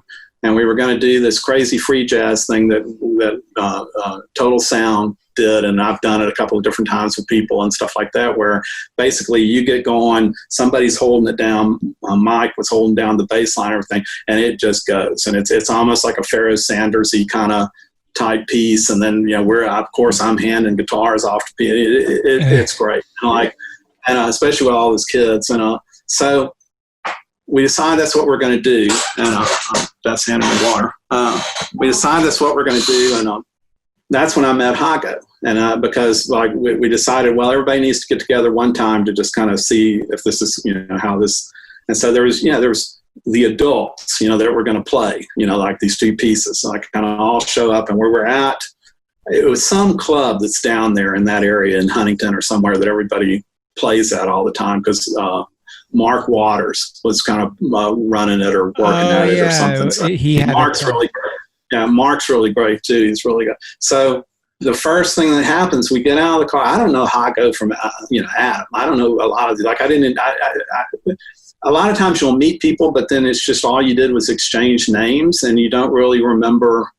It's not like this where we're getting to be family now because we're sitting here talking, kind of thing. But Hago I'd never met in my life, and I get out of the car, and here comes this big guy walking up to me, and he's just, the first thing out of his mouth looking at me was, I want to be a problem. I want to cause a scene, kind of thing, which is like the old Big Boy song. And I'm kind of looking at him like, what, and he's great. And I guess him and Neil and Lance and them were in some band that played that song, whatever kind of deal. And so anyway, we do those 2 songs. Super, super corny, and I can't even begin to. It took Beth and me about 2 months before we could verbalize what had happened, but it was the most amazing. I can't even begin.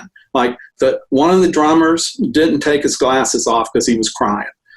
Kids are just it was unfucking believable. And at one point, there was a little girl talking to Mark that was saying man, I think my uncle's I might be able to get one of his guitars. I really love guitars and stuff, kind of thing.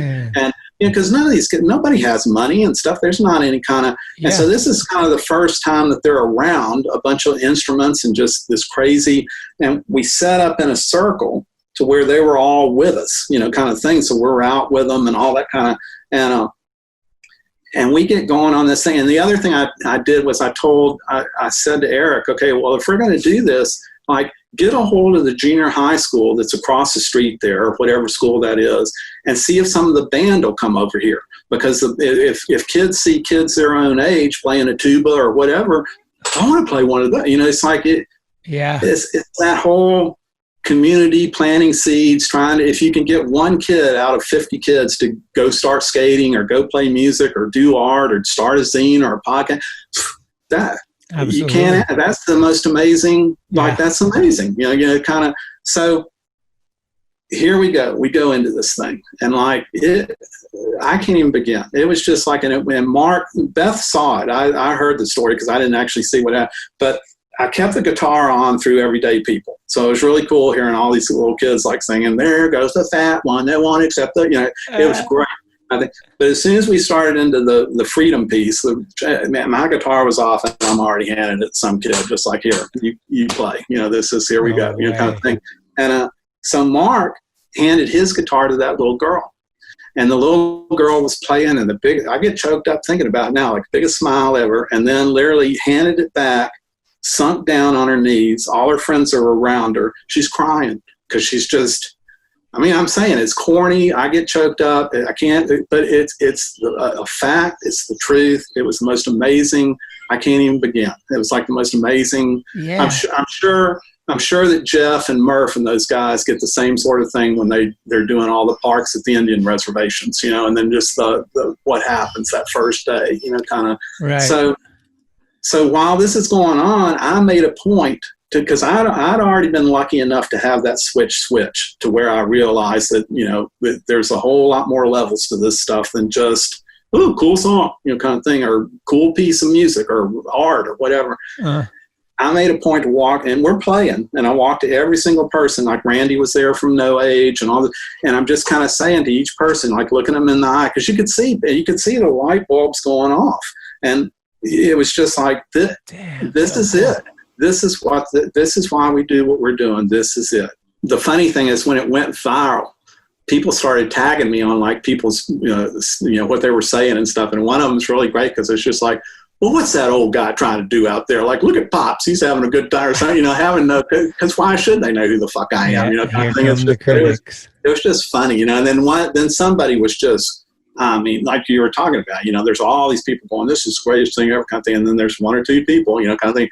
And one guy was writing something about, well, how come they're not doing any kind of black or Mexican music and what, a bunch of old guys just trying to relive their touchdown pass, it's just not.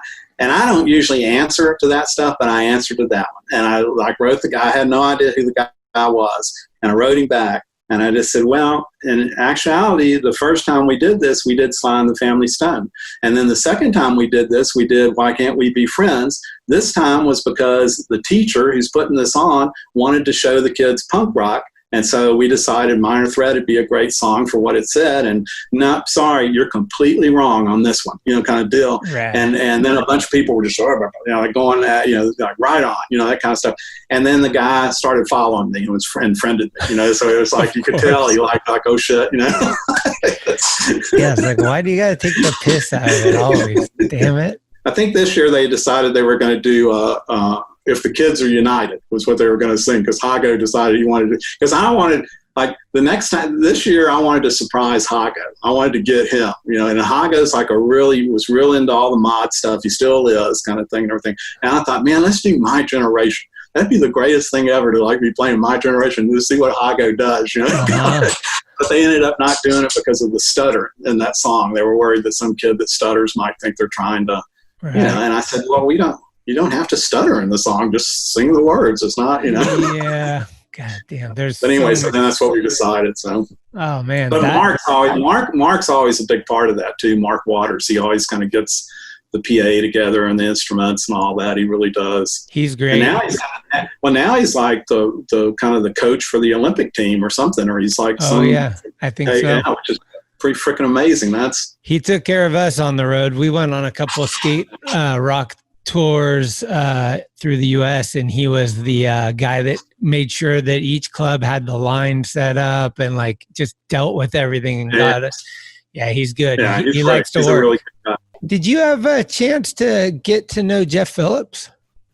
Yeah, I totally knew Jeff, and I've got this big crazy devil man's head that he painted for me because he was really into devil man, and that's what that Sims board that's got the the devil man on there. I'm surprised they didn't get sued or something, because I mean that's straight up just taking this guy in Japan's art and putting it on. I don't think anybody asked any permission or not. I have no idea, but yeah, I knew Jeff when he was like a kid and stuff. So I mean, we weren't super close, but we definitely knew each other, and I've got like a model that he got really into Gundam and all those kind of Japanese things, but he would take all the pieces from models and make his own different characters and stuff.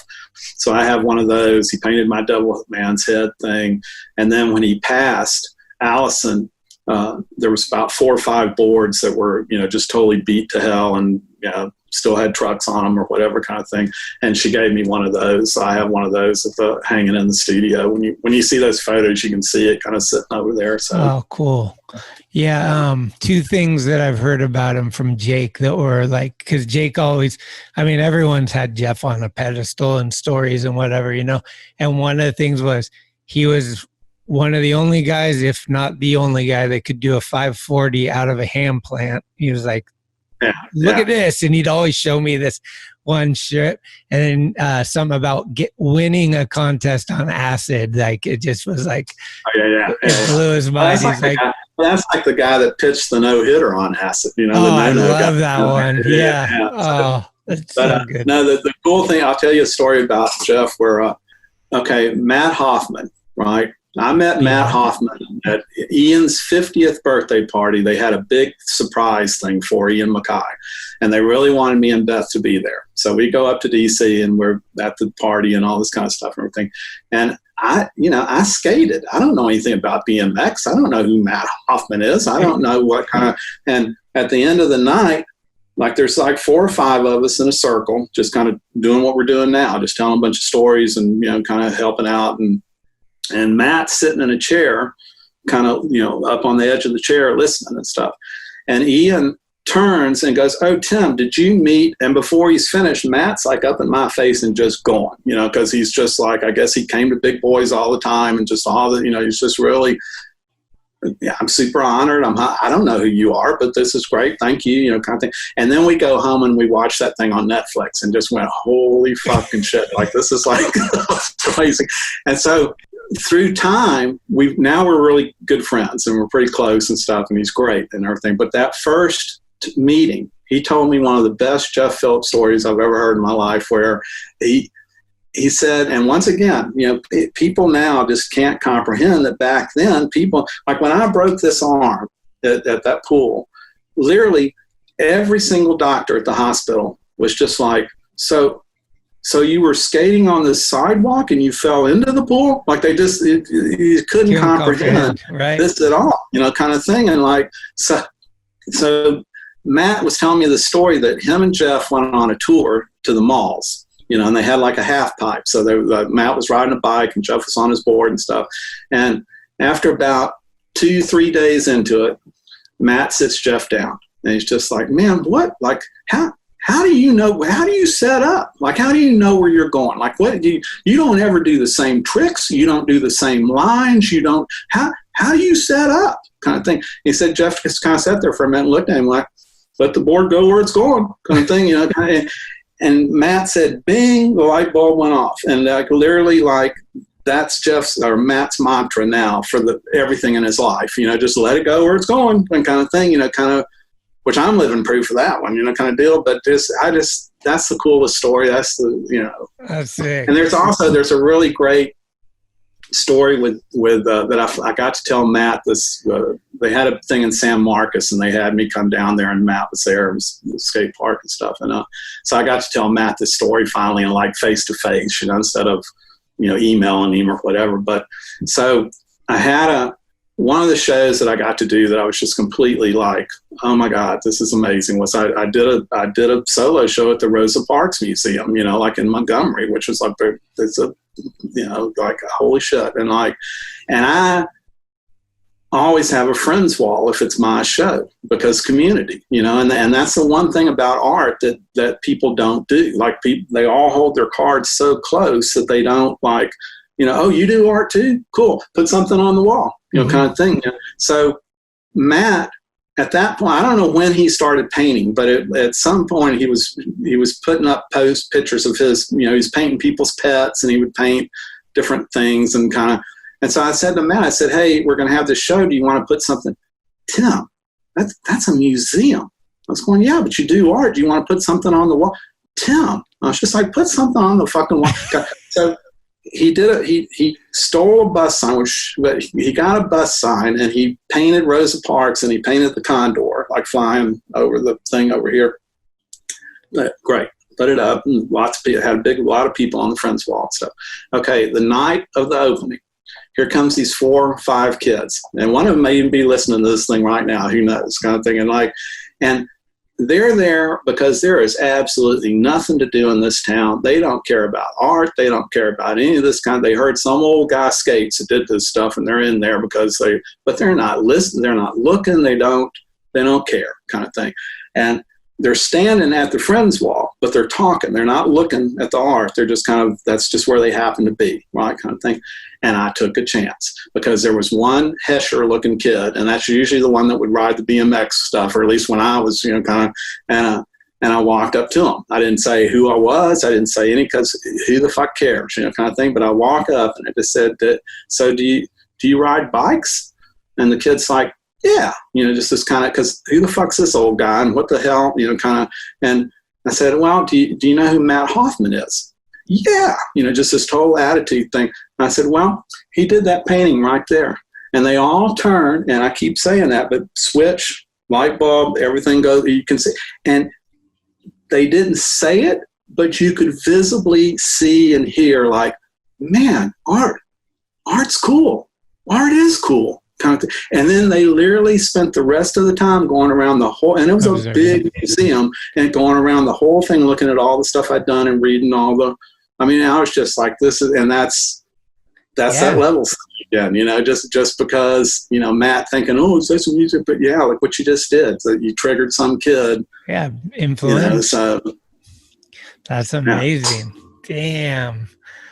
Yeah, Matt Hoffman is one gnarly dude. That Netflix. Oh yeah, he's great. He's so down to earth. He's really, really great. Really, really great guy. So I really love him. It's funny how we started in San Francisco meeting Mofo and end up at an art show with Matt Hoffman. I love that. That's what I'm saying. People have a hell of a time when they interview me, because you can tell once you get me going, I got all kinds of stuff, and people are constantly trying to get me to write a book or like do some kind of something that like, because it's endless. It's like there's, it's just. Have you thought about writing a book? No, not really, because there's just too much other stuff going on. So it's like, and I don't know. Who knows? You never say never, so I don't know what. You need an assistant to record you and lay it all out, and then you can come in and edit it. But you don't want to. If you want to do it, you can do it. You can be the one that does that, and you're hired. So, yeah. Get ready, because you're going to be. It's funny. They the first time I got asked to, all through the 90s, besides all this, all through all this stuff, I've always worked. I worked at the libraries, and I always had a job at the libraries, and then I would have a job from 90 to 2000. I did stained glass too, and just a lot of different things. And so through all of this stuff, I've always worked, and recording the bands all through the 90s and all the bands going on and stuff, everything. And the first band that asked me to come and record them, overseas, in Italy, right, kind of thing. And this is before any of this or Facebook or any, it was just email kind of deal. And they asked me if I would come record, and okay, so me and Beth will go there, and and the next thing I know, I start getting emails from all these people. They're just like, hey, can you come here? Can you do so? It's like, well, how the hell did you even know I'm sitting in a library working? How do you even know I'm coming? I'm not on there. I'm coming to, So one of the ones was there was a couple, Igor and Viva, that were asking me if I would come and talk to the college in Ljubljana, right? And at the time, I couldn't even pronounce Ljubljana because it's spelled LBJ, LU, LJ. I thought it was a joke. It might as well be Mofo writing to me, just kind of kidding around and so then they kept writing. And when they kept writing, I realized, oh shit, this is real, kind of thing. And it's like, well, if you want me to come and do questions and answers, sure, I'll come. But if you want me to be there going, I'm Tim Kerr, blah, blah, blah. Who the fuck are you? No, I'm not gonna. And so I went and did questions and answers, and it was, there's 200-300 people there, and they would ask questions like, it's really hard to get your music over here. So why are you so object to major labels? Because it's really hard to.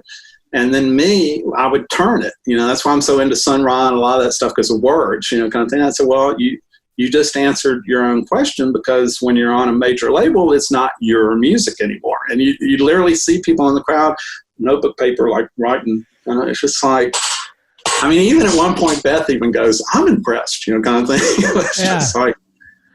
Well, you got to sprinkle your wisdom out there to give the influence. Well, the gist of all that is that like we're doing here, and people are probably saying that, it's like, you get me going, and I just, all you have to do is ask one question, and it just turns into this whole, we start out here, and then we're in some art gallery and somewhere out, kind of, so. I don't know if you want to talk about it, but I was hoping maybe you could at least sprinkle a little bit about the end of the band and the the Bad Brains thing and what exactly happened. I wasn't waiting for that. I didn't expect into the band. I was expecting Bad Brains, because that's usually how every time somebody wants to ask me that, that's usually what happens. It's like, oh, well, I don't know if you really want to. Well, I know. The best thing to do, okay, the best thing to do is go to timkerr.net and go to the FAQs, and I've got the whole frickin' thing written out. But because I do get asked every once in a while. But I will say that the stuff that's written is the facts. There's not any baggage. It did happen. It did, and all of the it wasn't just HR. It was all of them except for Earl, the brother, the drummer. And because I remember when I came back home, and MDC was on one side of the sidewalk and Bad Brains are on the other side of the sidewalk, and that's Brick Wall. The words to Brick Wall is all about this thing. And because I'll never forget this, because the first thing I did was came into the house to make sure Beth was okay, because she had called me and she was crying. And everybody that knows Beth knows that that's like, holy shit, kind of thing. And I just remember Earl sitting in a chair like this and looking up, and I could hear all this shit going on out in the yard, and just going, man, I'm sorry, Tim. I'm really sorry, kind of thing. And you knew right then, okay, division, here we go. You're not a united front anymore, because somebody's starting to kind of question, what's going on here, kind of type thing. So, yeah, they stole some shit. Yeah, they didn't give Biscuit the money that they were supposed to give him. It was in a sealed envelope, and it felt weighted like something was in there. When you opened it up, it was this whole big long tirade about, will you burn in hell, faggot, and all this kind of stuff, and just like, holy shit kind of deal. And that's why on Lullaby, I have that thing written where, yes, kids, we are from Babylon, kind of thing, because HR at one point, they came to the house. They stayed with us for a couple of days, and we didn't know anything about Rastafarian at the time at all. It was just another religion, so we're trying to be respectful, and they're the only band, and our house has been youth hostel since like 1978 with all these bands and people. They're the only band that have ever fucked up and stole stuff. Only one. But they come to the house. They're trying to find out what we're like, and because at that time we didn't really know anything about the Bad Brains. I think Biscuit knew about them, but we didn't really know anything about them or what they sound like and stuff. And they asked what we sound like, and I put on that first 12-inch that Spot did, that's got fun, and we're not, and I wasn't paying attention, and I put it down on the side of We Got Soul, that horn thing with us singing. And it was them just like, they were already amazed because I had a bunch of reggae records. And then they were just like, this is you guys? And you're hardcore? And this is you guys? Kind of thing. It's like, because, I can't stress enough, and skating's the same way. There's no fucking rule. There shouldn't be any rules, so why are you trying to like, it's like, no, that's not what self-expression is. Self-expression is supposed to not have any rules and no boundaries, and why put limits on yourself? Do what you want to do, kind of thing. So we go to the show. At this point in time, we hadn't heard all the crazy, like, women should be barefoot cooking at home and just all this total Jerry Falwell, just nuts kind of crazy shit.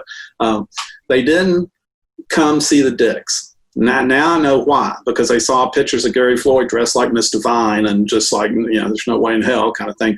But they came, it was us and then them were the last two bands.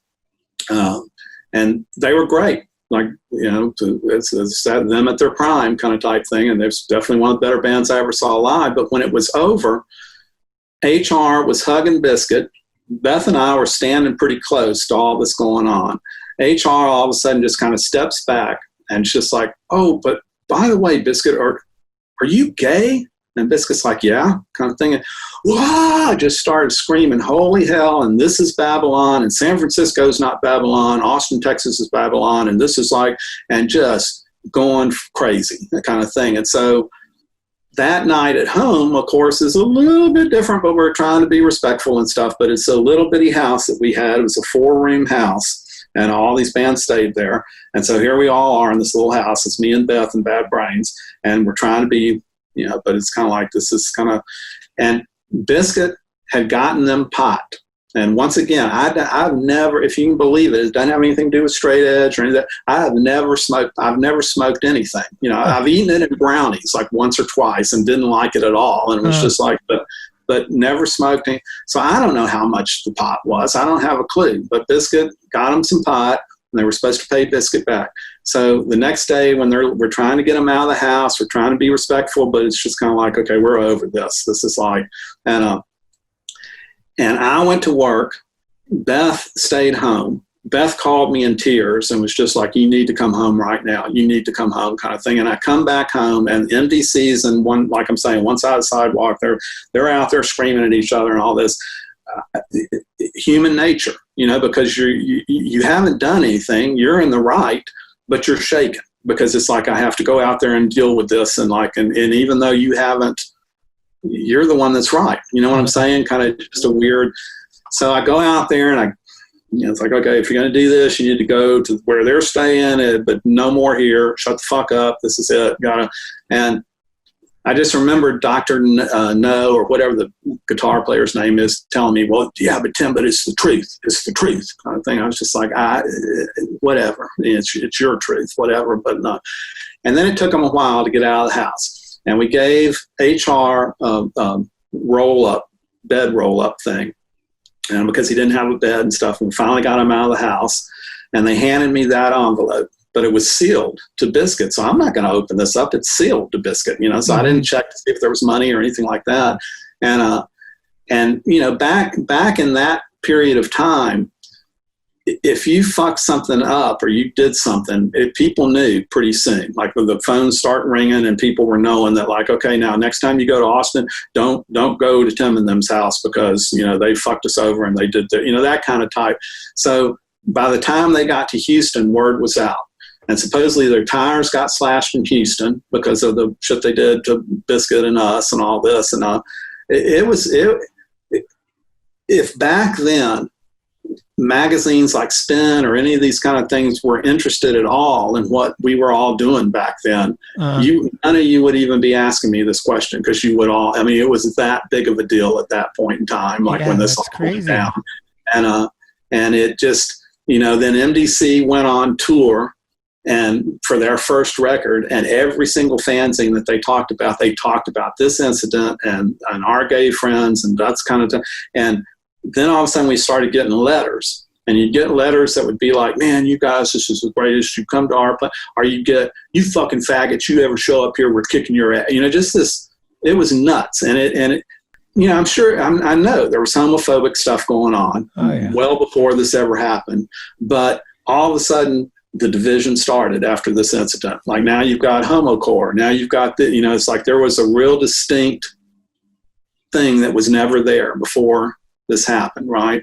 The other thing that drives me freaking crazy, but I don't, because if you had a Bad Brains poster behind you right now, I could care less. I mean, whatever. They were a great band back then. Whatever. I'm not, to each his own. I really don't care. This. Yeah. But the thing that drives me nuts is this whole PMA thing, because people act like the Bad Brains started that, you know, the positive mental attitude. Also, that shit was going on well before the Bad Brains. All of us were helping each other out. Everybody had a total positive attitude. No, it's just the Bad Brains had a song about it. And now, oh man, they're the ones that's what made the scene all positive and stuff. Man, fuck you. No, that's not positive. I guess if you don't like, you know, any transgender, or you want women to stay at home, or you want so and so, yeah, I guess if that's your positive mental attitude, sure. You know, kind of, you know what I'm saying? So that's, and to this day, I still see it constantly, you know, like PMA, Bad Brains kind of thing. It's just like, that's, you know, that not my PMA at all. You know, that's just like not at all. So all out, and because when their documentary came out, that's a whole, then that's what I'm saying, just read that, you'll see they 2 days before the premiere they wrote to us asking if they could use some songs, kind of thing, you know, and it just turned into this ridiculous, like, because the original clip they had talking about us was all the stuff that we could sue their ass. I mean, it was just the most unbelievable slander. Biscuit's not even here anymore to defend himself. They're saying stuff about Biscuit made a pass at HR, which no, that didn't happen. I never saw Biscuit make a pass at anybody, kind of thing. And like, they were the real deal. They were cross-dressing faggots and blah, blah, blah. Just this whole, it was amazing. Like, so if people are interested, go read that. And then they can read the Tim Kerr Records thing too, because that's the two I wrote, because I kind of get asked those a lot. The thing that strikes to me, though, when you're telling the story, though, is it kind of parallels what's going on today. I think the thing I'm hearing from you is like, why are there like these categories, and why are you trying to package something up or whatever, right? And that's what's happening today. It's like, there's so many different things. Like, we're more divided now than ever. Oh yeah. No, that's exactly it. But their problem, not my problem. Obviously, not your problem. Kind of thing. It's that's their problem. Kind of. Does that make sense? I mean, it's our problem because do we feel obligated to try to like? I don't know. My quest is to try to help that not be anyone's problem. Like, we got to figure out how to educate, maybe. Yeah, but I think at one point it was. But I think it's just like punk rock, and he's like, I literally, it's funny. We kind of did this last week with somebody that's doing this art show with a bunch of people and I was trying to explain to him that, like, I don't even really like saying punk rock anymore, because punk rock has such a uniform now and a sound and a set of rules and all that, which was absolutely not at all what we were doing. That's not what we were doing. That's just not, and it's not what I do now. So to me, if you're going to put me in some kind of banner or a box, DIY. That's what I am, DIY. That's what skating is. That's what all of this stuff is. It all starts with DIY, do it yourself. And then all of a sudden, somebody puts a name on it, gives it a uniform. And I mean, beatniks, hippies, punks, all this shit started with me and you sitting here talking right now going, we can't do this here. We can't, let's do this over here. If you want to come on, kind of thing. And then all of a sudden, and it gets a name, and it's, turns into whatever it turns into, kind of thing. So I think I like that. Early on, just like we all do with the music we listen to or whatever, I tried to get people to listen or try to, educate people and stuff. But I think you finally come to the point and you realize, walk your walk, just be yourself, and if somebody picks up one of the seeds from you, cool, and they start doing what they're, you know what I'm saying? Like, you don't need to get on the soapbox and try to preach or try to convince somebody something. Just do what you do. And like, perfect example of the story I told earlier with Matt. It's like, here's Matt just doing what he does, put it up on the wall, kind of thing. And like, now all of a sudden there's 5 kids that like, oh shit, art is cool. Lead by example. Like it, instead of him like trying to, now all you kids sit down and I want to talk to you. Kind of, it's just, actions speak louder than words. Like, all those cliches are like actually real. And there is an aspect of being a teacher, but we're kind of all student teachers in a sense, because we're all learning. We should be all learning all the time. So you're a student, but at the same time, you don't know what. Right. Who knows what anybody's going to get from me and you talking right now that they're going to pick up on. They may pick up on some sentence that didn't even. Wasn't even anything that important that me and you were saying, but all of a sudden now that's their truth and they're going to do whatever they're going to do with it. So, Right. Well, is that the beginning of the end for the band or not necessarily? No, the band, like, basically, if you're in a band, don't go on tour for more than about a month. If you go on tour for more than a month, it turns into the vacation trip with all your family, and here are the boys all sitting in the back, and you're basically in that station wagon, and you're going, don't you cross this line right here, and the other person's doing that with their little finger over the line, just to kind of fight. So it just... we needed to take a break. It just got to a point where we really need to come home and take a break. Like, we just, we weren't going to break up. I didn't even think we had broken up or anything for a while, but it was just, let's get back home. And it was right around the time that Metallica was passing out those cassettes. It's when those cassettes were starting to come out with Metallica and stuff. And Chris was really into all that kind of music, which once again, it's kind of like elevator music to me. Like, it's okay, but I don't really, it's not something I really pay attention to or listen to. Mike, who had been our roadie the whole time, Mike Carroll, which is why you've got that Monkeywrench record, is because he really wanted to be in a band really bad, but he was super, super shy. And he was really, he was really, really well read in the sense of he already knew about all the 60s music. He already knew about all psychedelic stuff, the music. He just, he looked rockabilly before the Stray Cats came out, just all this stuff that because he would look at the face, he would read all these different magazines from back then and everything. He's great. And he's sadly passed, like last year he passed, or the year before. And so Mike really wanted to be in a band. And I said, okay, well, and what was going to happen was we were going to come home and we were just going to take a break for a couple of months, and let's all just okay, Chris, you can start a band like that, play one time, and me and Mike will start this thing and we'll play one time. And that's what I told Mike. I said, look, tell me what you want to do and play me the kind of stuff you're talking about, and I'll write some stuff and we'll play some covers or whatever. And we'll play at Continental Club one night. It'll be your night. We'll do whatever you want to do, and that'll be it. And that was Poison 13. We came home and we still had a couple of shows we had to play. And there was one show where, and once again, 84, 85, everything changed. And if you think about it, it's like, the first wave of punk was mostly art school people and older people that were in college and stuff, and RTF people, and just all over. It was more of an art kind of scene. It wasn't kids kind of deal. We went to LA that first trip, and we went to the big, huge Santa Monica Civic Center show that Black Flag and TSOL, it was Black Flag and Minutemen, and I can't remember who all played at this thing. And there was a big, huge riot and all this kind of crazy shit. But it was the first time we'd ever seen all these kids, and it's the first time we saw this stuff, the Huntington Strut and all that. Yeah. So we came back home realizing that, oh shit, if we want to, and not to keep it going for 20, 30, however many years it's been now, that I'm going to be sitting on some talk show talking about that time. We were just thinking, man, if we want to keep this going in our town, this is so much fun, and just so good, we need to get kids. Because once again, nobody's playing any of this on the radio. Nobody knew who the Psychedelic Furs were. Nobody knew any of this shit because it just wasn't written. It wasn't, you didn't see it in anything kind of thing. And so we went back home and we started trying to find all ages places and halls that we could throw a show on, and let's go flyer the high schools and get kids to come, because they're going to be the ones that start up bands and stuff.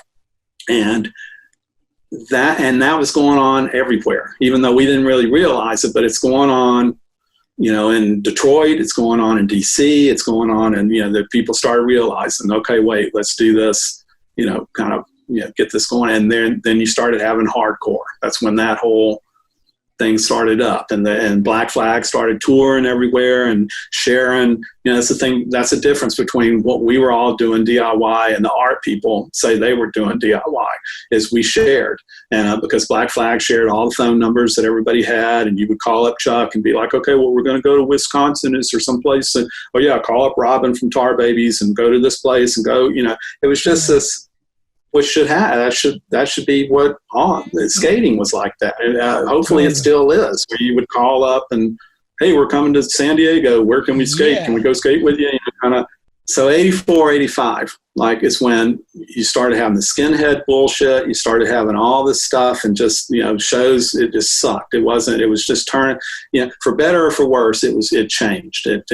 And what I was originally getting at before I got going on that whole rant right before this was that if you think about it, you've got that first generation of kids that we, and Necros and all these different Minor Threat, all these different bands got going and coming to shows. They never had anything like this. This is nothing they've ever had before. They knew that we need to keep this going. You need to kind of don't tear up the bathroom, don't cause a bunch of shit. Let's kind of. Second generation of kids, same thing, because they didn't have nothing.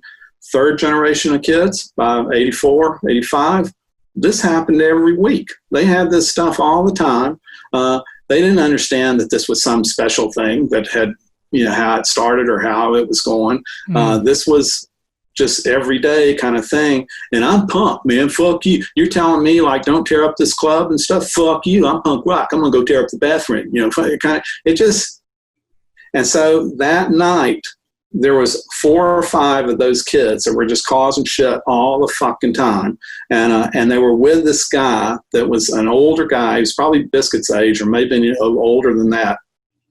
And he was passing out Nazi paraphernalia to like little kids. But it was real obvious what he's doing. It's not like KKK. He's obviously picking up little boys. It's like it doesn't have anything to do with some scary, bigger picture. It's just, and Biscuit had run-ins with him before. And so Biscuit saw him in the crowd, and Biscuit pointed him out and just said, hey, that guy, da-da-da-da-da-da-da-da-da, get him. And when he's talking, like the one kid that I've been having a whole bunch of problems with all the time is behind him with a big grin doing this. It's like behind him stuff. And stupid me said, oh, and there's so-and-so, get him too. And we went into no. And it was probably the most intense we ever played that song ever. And lucky for us, it was like throwing out meat to a bunch of crazy dogs, and the dogs don't get the meat, kind of deal, because those guys didn't get hurt, luckily, kind of thing. But it was kind of like a crazy full-scale riot, John Wayne movie kind of thing going on. And when the air cleared and it stopped, Biscuit wouldn't fess up to it. Biscuit was just like, I didn't say that kind of thing. So it just, the tension of like being in that station wagon way too long and all this, we all just went, okay, that's it. But once again, didn't break up. We just were like, okay, I think we were supposed to play one more show. We didn't do it. And it was just like, and then we never ever got back together. And the back together was because in Biscuit's mind, he thought that we had planned all of that to kick him out of the band. It just, how we all have different friends that they have this one truth that they have that is absolutely not true at all. That's not what happened. But it's their truth, and they dwell on it for so long that it's a fact. It's like, and you can't argue them out of it, kind of thing. And that compiled with all of a sudden, here comes Poison 13. Poison 13, it was me and Mike. We didn't have a bass player. All of a sudden, we've got a show. Mike was living with Chris. Chris hadn't started up what he was going to do. We need a bass player. Oh, shit, this is going to be weird. People are going to think we're trying. Fuck it, I don't care. Come on, kind of thing. And because we weren't going to play that much, but then here we go, kind of thing. And then Poison 13, the connection with the records you were holding up is that people hated us here. Like there was like a little small contingent of people that really loved that band. The rest of everybody else, we were way too blues for the punk rock band crew. Uh-huh. We were way too punk rock and loud and drunk for the blues crowd. So nobody understood what the hell and didn't like it. You also had the whole group of people that thought, oh, they kicked Biscuit out and they started this, and this is like no, we don't like you. It's not the big boy. Kind of just. Okay. It wasn't an issue with us, kind of type thing. But in Seattle, it was a fucking huge deal. And I embarrassed to say that because when Mark and all those guys kept telling me and all this, I just thought, you're just being nice, it's hard for me to fathom, something that you do, like all of a sudden really changes something else over here or whatever. But that's where us and Tales of Terror are supposed to be two of the main bands that kind of got grunge. We were the seeds for grunge. And there was a song that we did, Poison 13, called One Step Closer, that I wrote. And then Mike wrote the words to it. It's really great. And supposedly, how in DC, like all those bands were playing Stepping Stone, like SOA and Minor Threat, there's all this kind of recordings of them. Well, in DC, in Seattle, all those bands like Soundgarden and all that, they were covering One Step Closer, kind of deal. They were playing that.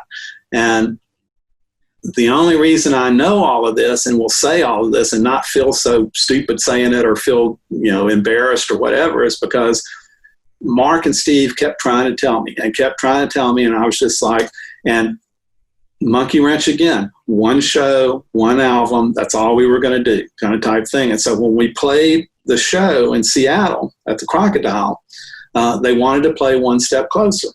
And I was just like, it's just weird playing songs from some other band I was in to like, if we get more than one encore, sure, we can play it kind of thing and stuff. We got a couple of different, so we go out to play One Step Closer, and we go into it, and literally as soon as Mark started singing, the whole, like I get choked up thinking about it again, the whole club starts singing this song. And I literally quit playing. I was so taken aback that I stopped playing. And I remember Mark and Steve and them just looking over at me grinning. And I was just like, okay, this is nuts. This is like the craziest. So rad. Once again, it shows you put something out there, you don't have a clue like what can happen. So that's amazing. When you look at Stesic, that's a great example. Stesic wrote those articles about Dogtown that were so fucking great. And then look what happened. Like, because people, that's, not everybody, but a lot of people gravitated towards that. Okay, that's what I want to do. That's our crews like that. We're that for Austin, or we're that for Dallas, or we're that for so. We're the Dogtown for these script. Kind of we're not. Yeah, and the zine community. I mean, Mofo is huge too with his stories. It's just like there's so many instrumental people that were like, maybe you don't like this guy, you like that guy, but they influence the shit out of your drive. Well, that's the thing about Mofo that's so great is that, and kind of sad at the same time, is nobody was really talking to him, and he's like, yeah, he was right there. He's one of the main people that he's going to be in the big boy stock. Like Joe talked to him for a pretty good while. So that was pretty great. And, cause I was trying to make sure that there were certain people, like I'm hoping, I don't remember if Jeff's turned out that good or not. I don't remember what they told me, but hopefully if it didn't, we can talk to Jeff again, Newton, and because nobody really talks to him. And he was like, that was a big part of, absolutely. I mean, Zorlak was kind of Dogtown for Texas, it was just this whole, it's almost like in BMX, how there were the terrible ones, that thing that was in Austin, they didn't really they weren't in contests that much or any of that kind of stuff, but everybody knew they were really good. And they didn't have to be in contest or anything. They just had this whole other mystique going on. So, don't mess with Texas. The John Gibson cover is one of my all-time favorites. Yeah. Well, we're winding down. I've taken way too much of your time. That's the thing is I'm totally honored when people, I'm kind of shocked and honored at the same time when people want it. And I'll talk to anybody about any of this stuff. So, it doesn't bother me at all. What's going on nowadays? You're more into the art world than the music, or it's just same old thing? New? What's going on? No, I understand. It's like we've been talking about before. I understand people separating these things, but to me, it's like it's your self-expression. So skating, doing art, surfing, playing music, it's all coming from you. It's all coming from the same thread. So I don't really. Like, okay, now I'm doing art. Now I'm doing there's a really great story. Well, I literally since probably junior high, the whole label thing drives me fucking nuts because it's just like there's so much baggage attached to all these different things that I have nothing to do with. And like a really good example of this one that's just real quick is I did a show in Chicago, and they wanted me to come and talk to the School of Rock in Chicago kind of thing. And so I went to talk, there wasn't a bunch of people, there's some kids there. But there was one kid, and I think he was getting ready to go into high school, and he was real concerned about telling people that he was straight edge. And I was just like, well, and this is like a couple of years ago. And I said, well, are you happy? And the kid's like, yeah, and you could see everybody having this real kind of quizzical. And I said, well, then why? And he's like looking at me. I said, because as soon as you give it a name, somebody in that room is going to be giddy, kind of thing. So it's like, why, if you're happy, and in reality, I didn't smoke pot. I didn't do drugs. I didn't do anything back in high school, 70 to 74. They didn't have straight edge back then. What was I? What'd you call me? Kind of thing. And you literally saw the kid kind of, because it's like, right. Why do you have to, kind of thing. So it was great. He ended up coming up and hugging me and all this stuff. It was pretty great because he totally got what. I think. I mean, I like that a lot. I think nowadays we need to gravitate to that much more. Yeah. But to answer the question, so, and all of us do this. I mean, depending on how old you are, or whatever kind of thing, here you are walking. You take those steps and everything, and then every once in a while, there's that really big step where everything just kind of shifts or changes, and it's just like, oh, okay, what? Now we're doing that kind of. So maybe about, like, once again, I'm horrible with this stuff, but maybe like 10, 11 years ago or something, people started asking me to do art again. And once again, I never quit. Like, I was doing album covers and posters and things like that, but I wasn't doing big paintings or things like that. And I don't think Sieben was the first one. No, Sieben definitely wasn't the first person to ask me, but it was kind of early on when I did something with him and they had a kind of a co-op going that a bunch of people had gotten together and did a gallery on their own kind of thing. And they asked me to come. And right when that happened, it was right at the time where from 78 all the way until, early 2000s or mid 2000s, Beth and I were going out all the time. Like, we would go out at least 3 times a week, to see bands. And we kind of quit going out. We weren't going out that much. The place that I was recording all the bands, Sweatbox, burned down, like the whole big building that it was in with a bunch of other stuff and everything. And I started playing Irish traditional music and old time. And I got really into playing, like, I played a little button box accordion that I still play for Irish, and then banjo and guitar and stuff for old time. And shift everything, because I'm doing art. I'm not really in bands right now. I'm doing this, but I'm playing more music than I ever did when I was in bands, because I'm at people's houses every night sitting and playing, like music with people, and just all, just by ear kind of type stuff, and oral tradition, that kind of type thing. And that's kind of when all the art stuff got going. And, again, for like shows and things. And it probably wasn't until about 3 years ago, maybe, or so, that most of the people coming to shows have no clue about the music at all. They don't know anything at all that I was part of that, which I'm not saying this in a belittling or bad way, because I'm super honored and proud of all that stuff, but it's kind of cool, because when somebody says, man, I really like that painting there, that there's not any baggage attached to this. There's not, because, man, Big Boys, that's the greatest band ever, but right. Kind of, so it's kind of nice and kind of neat, that it's happening. So, so yeah, it's all shifted, but the self-expression is all still there. Does that make sense? Yeah, like, it's totally. Still, and I still skate. I skate mostly banks and hills and ditches and stuff. I don't skate vertical at all, and I'm sure if anybody's listening to this that knows me and's already heard stories, they're going to go, "Oh my God, here we go," kind of thing. Because my biggest pet peeve about parks, until Evergreen and everybody started really building these new kind of moonscape things, is that if any park had a bank, it always had that last little bit of pitch in it to where you can't go up and just lip slide and come back down and flow. You're going to hang, and you're going to, to do whatever trick it is you're going to be doing kind of thing. It drives me nuts, because it's like, we all learned on those banks. And sure. Like, and the thing is, and if a park did have a bank, it's one. Like, you can't do forevers. You have to just kind of go up and hit this bank, and now you're going into the vertical part and all this kind of stuff. It's like, the fun, like, just the parks are huge. Like, give one little section, just make an old school ditch with lips that you can roll in and out of with big wide indies, and you may like grind, which great, but you're not going to hang. You can just be hauling ass and flow, and just like, because that's what.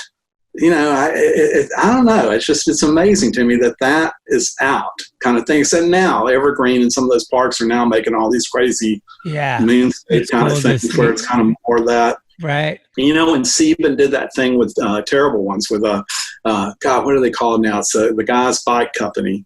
I can't believe. So this is stuff that I'm embarrassed about, because those guys are great and they're friends, and I just feel bad that I completely go blank and can't remember names. But Steven did a bike with him, and they did, and they had a little, you had a rack on the side of it that you could, take your board with you and all this kind of stuff. And Steven did the color scheme and all this. It's really great. Google it, and then you can maybe put it in the notes underneath or something for people.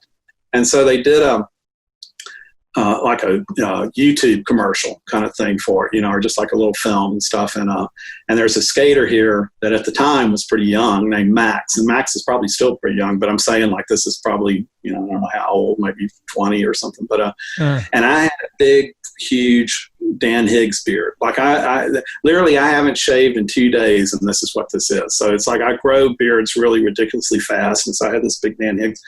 And they wanted me to be the bum in this film, right? Because part of it looks like, Max is trying to do this trick. He can't do it. He's left the bike over by me, and I look like this bum that's just passed out. But then it looks like I steal the bike and all. It's pretty funny and pretty great. And but anyway, while we're driving around, the two things that I just really remember was one of them was Max and Steven and them going, oh, okay, now on 45th Street you can do the da-da-da-da trick. Okay, now on 58th, we can do this da-da-da trick. And I'm just sitting there thinking, do you just skate? I mean, is there any place where you can do all these tricks and just skate? Like, what the hell? Like, this is like... And the other thing that happened was there was a period of time where, they were setting up cameras and stuff for the bum scene thing and all that. And Max was talking to me. And Max just goes, well, what are lip slides? And I said, well, it's like, you go up to the edge and you just push, and like if your wheels break good enough and stuff, then you just slide and you just, you slide. It's like you're spraying somebody on a surfboard. You just like kind of sliding around. Wheels turning, gears going. So you mean like you ollie? It's like, no hippie hop going on at all. You just go up to the edge and you push and you slide across this thing. Gears going again. And then the best kid reaction ever, because he just goes, dude, that's sick, like that. And I just started laughing like, hey, it's There's a guy here named Scotty Mescal, and Scotty just passed. And a lot of people knew him from the skate stuff and the BMX stuff and everything, because he was always cooking food for him and he was always mentoring them and all this kind of, and I didn't really know him that good. I just, but he knew me and Beth a whole lot and really loved us and stuff. And so we went out to one of these ditches where they were doing Burnside at, and kind of putting a lot of stuff up and everything.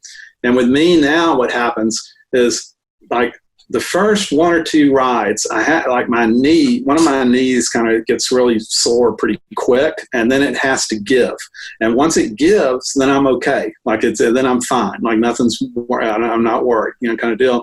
But for some reason at this ditch, my knee just kept being sore, like it didn't give, kind of thing. And I was saying something to Scotty about like, man, this is like, it's weird. Like, man, dude, you need these wheels. And he puts on those Rough Riders, those wheels, right? Because you need to ride these. And sure enough, I ride on those. And it's like, holy shit, this is great. Because I usually always ride something a little harder so that I can slide if I want to or whatever. So Scotty just passed fairly recently, and I did a mural for him and stuff they wanted me to do and all that. And the day that he passed, like I had a Johnny Gibson Embassy board, like that had gotten from the guys at Embassy and stuff. And then of course I painted all over it and did a bunch of stuff on it.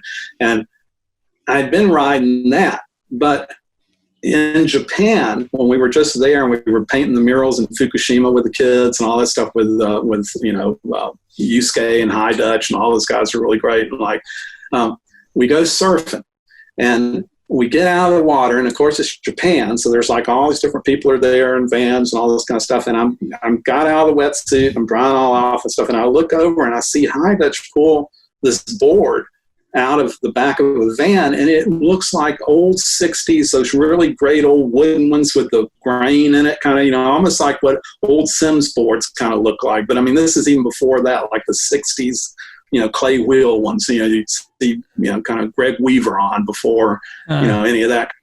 And I was just like, holy fucking shit, like, where'd you get that kind of thing? And it was this place called Grain On, actually I've got the shirt on, Grain On Skateboards kind of thing. See that? Yeah. Turn around, get back of that. See that? Yeah. So the road that came down to where this was and then wrapped around where the parking lot was just that super smooth, asphalt. and it was great. It was like the most unbelievable. So the first thing I did was I started out kind of slow because all I had on was flip flops. I wasn't going to do it barefooted, but I was like, I had flip flops on, and I go kind of slow to see how fast this hill is, and then was I going to make it around that turn without slamming into people and stuff. And then once I realized, oh yeah, this is like, then I just would go up to the top and just be hauling ass. Like, and people were filming and all this stuff. And it was just so much fun. And like, found out from High Dutch, like, you know, who the person was and everything. And we were there. And so we wouldn't have to ship or anything. I said, well, I want to buy one. Will you please tell him that I want one of these? I want to take it back home, kind of thing. So that's when I've been riding now on the hills, because it's just so much fun. And it's just like surfing, and there's not any concave or anything at all. So I'm telling you all that because the day that Scotty passed, I thought, well, I'll go ride down the hills on the wheels that he just gave to me. And I'm riding with Scotty, you know, one more time. I'm going to, you know, just kind of respect, you know, kind of thing. Cool. Yeah. And I get on this board and I've been riding that flat one, you know, that old 60s kind of looking, you know, it's new, but you know what I'm saying? There's no concave or anything. It's just this great, and here's this board that's, you know, it's like I'm standing in a ditch, you know, kind of thing. And I just thought, this sucks, man. I'm not into this at all, kind of thing. So I went back and I started looking, you know, I've got a bunch of boards, but I mean, I just like the one board that I really rode a lot was the Stretch Cunningham. I had one of those, and of course I cut it, and it's the same thing I did with my big boys one, and everybody was just like, Jeff was just going, Tim, can't you just ride them how they're like, why do you have to like change and alter and all? And so I cut the nose and made the nose more piggier, and I can't remember what else. And I put more wheel well into it because I had the trucks really loose and all that stuff. And that's what I rode all the time, right? And so I pull that thing out, and it's pretty beat to hell. And I'm standing on it, and I realize there's hardly any concave at all. It feels great. You know, it's kind of thing because it's just like this really great, those old blockhead ones. And so there's a guy in Houston, Frank, that does Texican skateboards, and he hand does them, and he just, they're great. They're like these an artist with it kind of type thing. And so, and I don't really know him, but I knew that he was making these things. And I said, hey, if I sent you my old Stretch Cunningham, could you like literally remake this thing and put the wheel wells in like I had and do the nose and all that? So that's what I have now. And so now that's what I've been riding. And it's funny because then blockhead people wrote to me, and then you know, what's his name? The Cunningham guy, Sam, wrote to me and stuff. And like, so it's pretty funny. And then I actually did looked up those boards, and like, man, they're like super expensive now if you wanted to try to get a real Stretch Cunningham or something, you know, like one of the old. There's collectors out there. They're paying a lot of dollars. You going out at all during these COVID times? Or you not that much, you know? And we're actually this is all you're going to turn into another podcast. But like, we got an old transit, not the big transit ones. We got the ProMaster City, like the little van, you know, but it's still kind of, and Beth and I are pretty short, like I'm 5'6" or something, 7, and Beth's a little shorter than me. So we're still going to have to kind of duck, but because you know, it's embarrassing to say because people have lost their jobs, they've lost money, I mean, it's just unbelievable, all the stuff going down. And now with the fires and the hurt, all this kind of thing. So it's really embarrassing and kind of petty to say that we really miss travel. You know, kind of thing. I mean, you know what I'm saying? Because there's so much that's such a nothing compared to what everybody, but we really miss travel. And so we kind of, and, you know, we both retired. So we don't really, nothing changed that much for us other than not being able to go out and the travel thing, you know, because we have an income that comes in because we both retired and, you know, all that kind of deal. So, so anyway, we got this van, and they're putting windows in the side of it now. And I'm supposed to get it maybe tomorrow or the next day, and then we're going to start converting it, and so that we can kind of make trips and travel. And so maybe we'll finally get to meet face to face. And definitely hit me up if you come out this way for sure. Yeah. Oh, I'm sure we will. You know, sooner than later. So okay. Sick. Have you been to that chicken shit bingo spot out there? I know exactly where it is. I haven't been in there. Me and my fiance went there when we were it's amazing. It's such a cool experience. Yeah, no, it's a little bitty place too. It's like a little bitty white It looks like a little church. I know exactly it's on Burnett. Yeah, totally. Yeah. When did y'all go? Like, what were you here for? Was it fun or something? No, so my fiance's, one of her good friends got married in Dallas, and we went to a wedding, and I was like, we got to get out of Dallas. And so we went to Austin for like 3 or 4 days. Oh, that's cool. I wish we would have known each other. You could have come by. Yeah, I went to, do you know Elias and the No Comply guys? Yeah. So I hung out with them for a day. We were only there. His grandfather found Machu Picchu. Did you know that? That's incredible. That's so freaking amazing. Like that's Spot. You know who Spot is, right? That did all the SST shit and all the kind of things. His dad was in the Tuskegee Airmen, which is pretty freaking great and pretty amazing. You know, it's like I don't know. It's funny to me when people get such a I'm so and so kind of attitude, because it's like, you could, everybody could know exactly who you are. And here we are in some coffee shop, and the table next to us is going to be going, who? What do you do? What? Thrasher? What's that? It's just, there's no point in being. It's true. Yeah. I got the 3 degrees of separation with Kevin Bacon or whatever they call it. But so my uncle was a musician. He moved to Seattle. He recorded 2 or 3 albums with Conrad Uno, who recorded your Monkeywrench. Oh, yeah, Conrad and all that. Yeah. Do you know that when we were doing the Fireballs of Freedom, and we were in Conrad's house, we were in that, an egg in the little basement. It was me and Johnny, and then those guys. At some point, Conrad came down and was just like, how much longer are you all going to be doing stuff today? And it's just like, it's going, well, because right now all the pots and pans in the kitchen are kind of rattling and coming off of because they were so fucking loud. You have to realize that, like, I would let people play as loud as they wanted to play, because to me it was like you're just trying to document what's going on here right now, kind of thing. It wasn't me trying to get a sound or anything. It's like me just trying to make sure this comes off as you guys, kind of thing. So, and the deal is like a lot of times studios will have bands turned down, and then they kind of put all this stuff in there to make it sound. But it's a totally different sound coming out of an amp unless you are loud, because you're not pushing as much air through those speakers.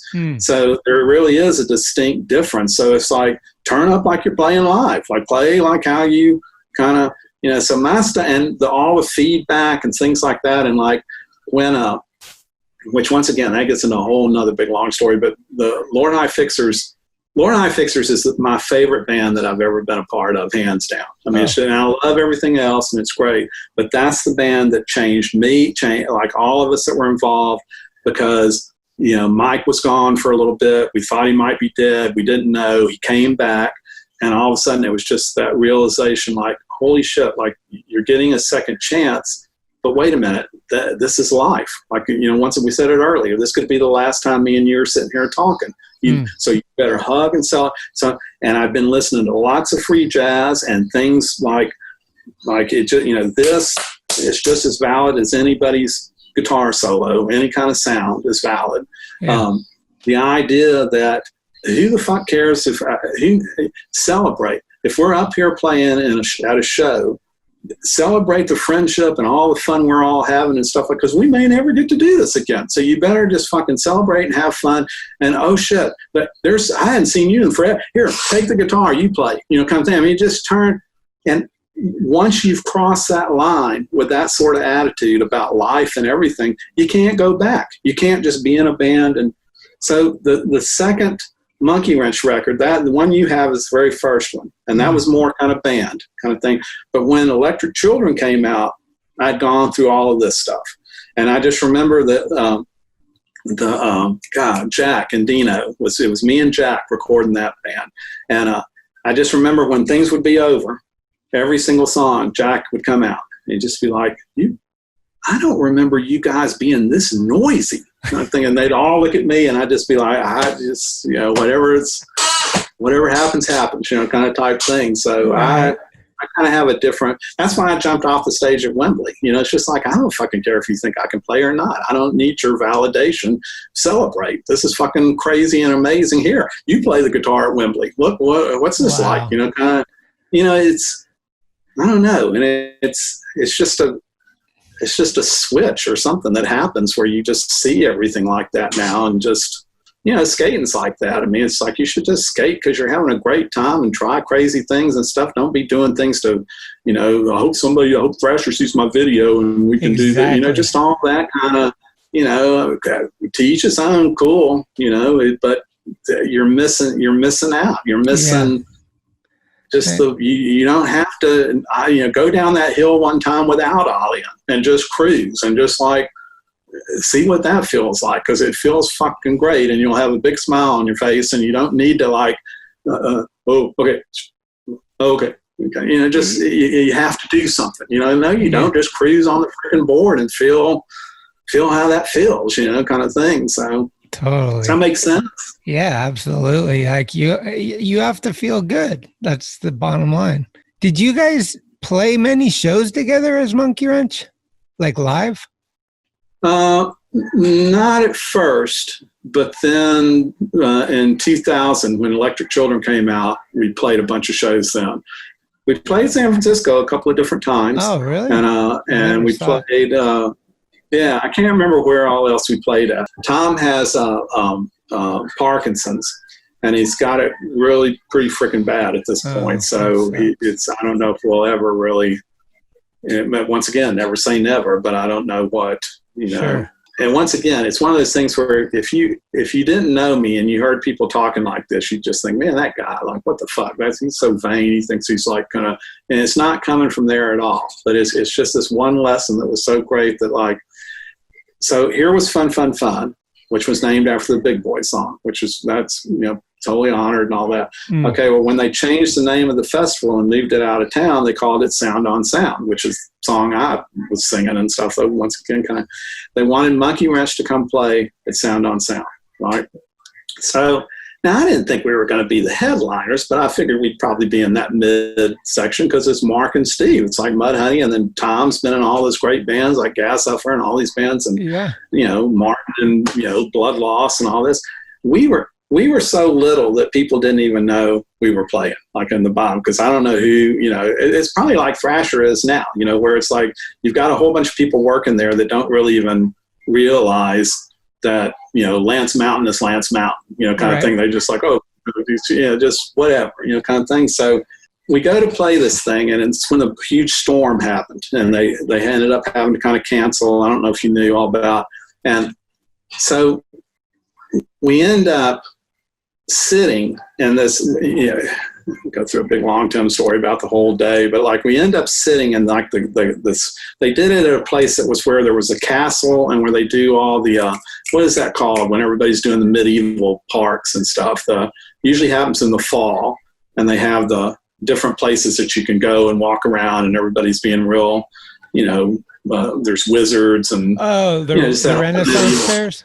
Renaissance fair. It was at the place where they have the Renaissance fair. So there was a castle, and there was just all this kind of crazy. And it was pretty great, pretty funny and stuff. So we're sitting in the castle, and like the whole day had just been this crazy, like just nuts. And we were supposed to play on this one kind of smaller stage, which was great. I like doing that better anyway. But the water was this high on the stage, and Steve's like going, I don't want to be famous tonight, kind of thing. And so we were trying to talk to him like, hey, can we just play later? And how come we can't play right over there where there's the canopy, and let's just, all we need is an amp for Mark to sing out of. We're going to show you what punk rock is, kind of deal. We don't need all this other shit. Let's just play kind of. And so now we can't play till later on in the night. So we're there. So we're sitting in the castle at the big long table where the big king's chair is and the queen's chair and all this. And we're sitting at the table, and I'm sitting there, and Mark and Steve were sitting by me, and Tom had walked off this way, and Eric, the teacher we've been talking about, was sitting by me because he had never seen us play or me play, and he wanted to be there to see this and stuff. So we're all sitting. Okay, we didn't have a dressing room. We didn't have anything like that. The big bands had the dressing rooms. All of the big bands that were involved were just like, nobody's talking to each other, none of the bands. It's just the bands, all self-contained, walking around like, do you know who I am? You want to we're going to be a big shit, kind of. It just that whole, which was sad, it's like no community at all. So I'm watching that, and I'm watching them all walking around. Nobody's talking, and then I see these 3 women come in, and they've got cameras and stuff, and you can tell they're working for some magazine or whatever, and they want to get the story, and so they're looking around to see who they can come and talk to, and so they're looking, but they're not coming to us at all. They're looking at all this other stuff and everything. So I'm kind of sitting and watching all this, and I'm just thinking, now this is like, this is what people need to realize and understand. It's like, you're walking around here like you're the big shit, but maybe 30 years from now, you'll have a festival named after you and your song that you wrote, and you might be as big as Mudhoney, who you probably know all about, but you don't even realize this is Mark and Steve kind of thing, and you want to be that big kind of deal. And yeah, here you'll be 30 years from now. Nobody's gonna. So you're gonna act like that. You're gonna act like you're not gonna just be a human being and get a big family going and friends. You know what I'm saying? So it was just funny to me. It was just like, this is great, because the women even sat down at the table we were at. And it was just kind of like, okay, you could literally be talking to Mudhoney, and you could talk to somebody that this thing's named after, and you're not even. Because we're not a name, right. We're not. So, and once again, that's coming from how stupid it is to think that you're, to get into that frame of mind or that place. Sure. Does that make sense? Kind of thing. It's not coming from me telling, like, man, I'm somebody, isn't that funny? No, I mean, why should people know who the hell I am anyway? But it's just, I don't know. It's such a crazy. I mean, I'm sure it happens with all the skate stuff and Thrasher too. I'm sure, there's a lot of skaters that are doing it because they want that name and validation instead of doing it because it's something it's just fun, and you want to just do it, and you want to do it for the rest of your life. And, Yeah, I think social media has really encouraged that too, mentality. Like, ooh, how many followers do you have? How many likes did you get? All that stuff. It's kind of a bummer. Yeah. Well, shoot. We probably lost most of the people that are going to be listening to this thing. So. No, I was going to say we're going to have a part 2. I feel like there's so much stuff I could talk to you about. We could talk forever. Well, that's what I was saying earlier. That's what people keep saying. I need to write a book and all that, because it is. I mean, that's once again. Embarrassing. I don't like those kind of people, but yeah, I've done a lot of stuff. I mean, there's a lot of shit and I'm still going. It's like I haven't stopped, and it's not gonna, I'm not trying to relive the touchdown pass or whatever kind of thing. So, I love hearing it and learning things. Like, that's kind of my drive, is just to pick up little additional tidbits of stories I know a little bit about or whatever. The ongoing debate we have, we might be ending with this one. I said didn't do the graphic for Big Boys. We did. So is that the debate? No, this is more subjectional. This is there's not going to be a fact, I don't think, to the answer. It's more of a preference, but it's the greatest American rock and roll band of all time. Who I think is? Yeah. I don't know if I would consider them rock and roll, but Sly and Family Stone is pretty freaking amazing because of the messages they were saying and just that whole.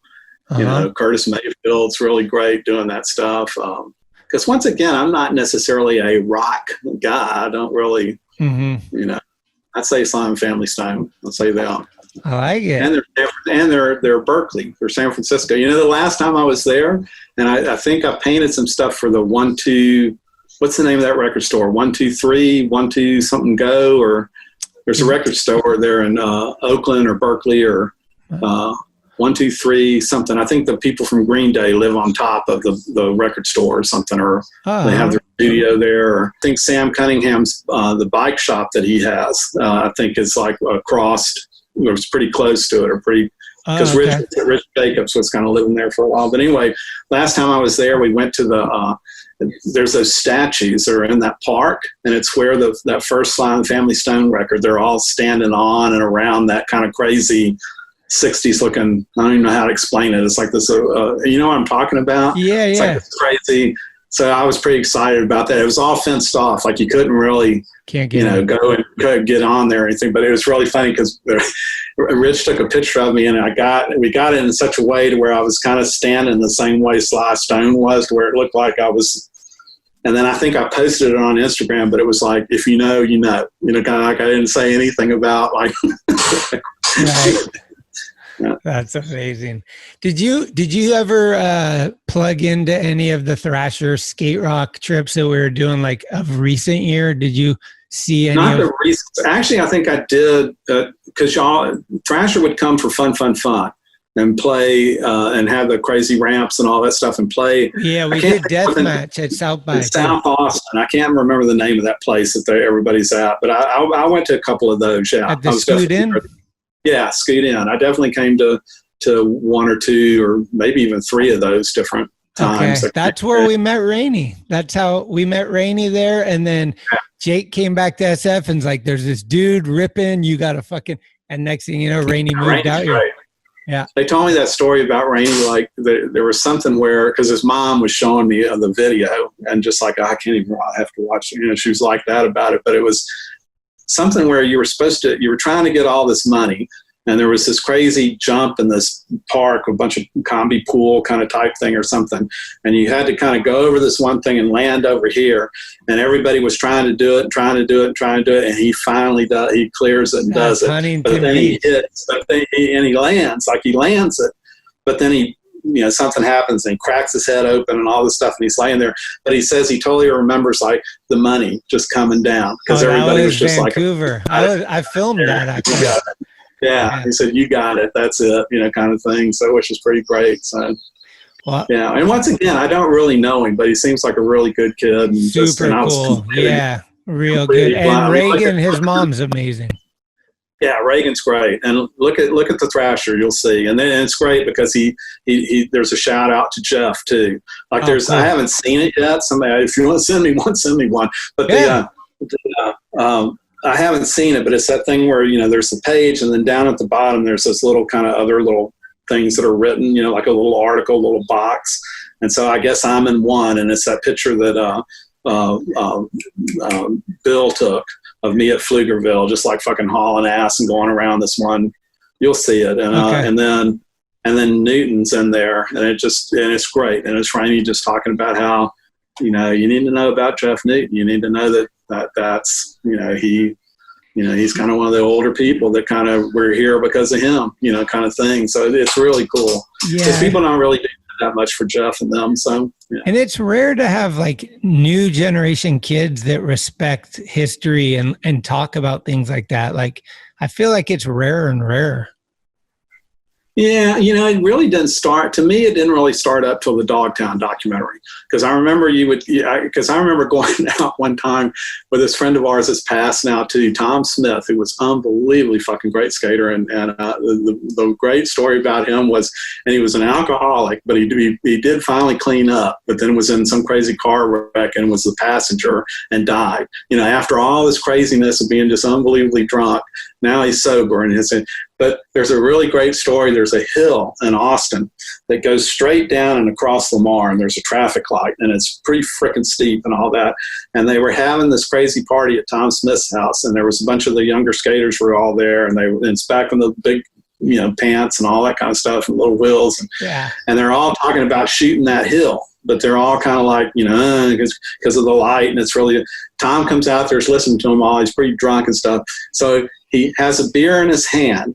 And he shoots that thing, goes down. And all those kids are just, man, you can't, that was just luck kind of thing. So he goes back up to the top and does it on 1 foot, drinking the beer kind of thing. And then the kids were just like, okay, you're. But I was out skating with him one time. This was before the Dogtown thing. Because after the Dogtown thing, everybody did start kind of respecting the older skaters and stuff. But I was out there one time. It was really great. We were at some ditch that's over by my house. And there's a bunch of kids there and stuff.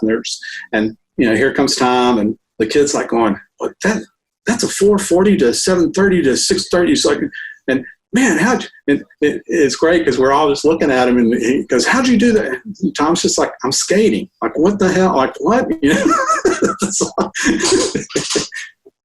We were at that contest that, where Dwayne should have won and Tony Hawk won, that really that thing that everybody goes back to. Big boys were there. We were at that contest. And because I remember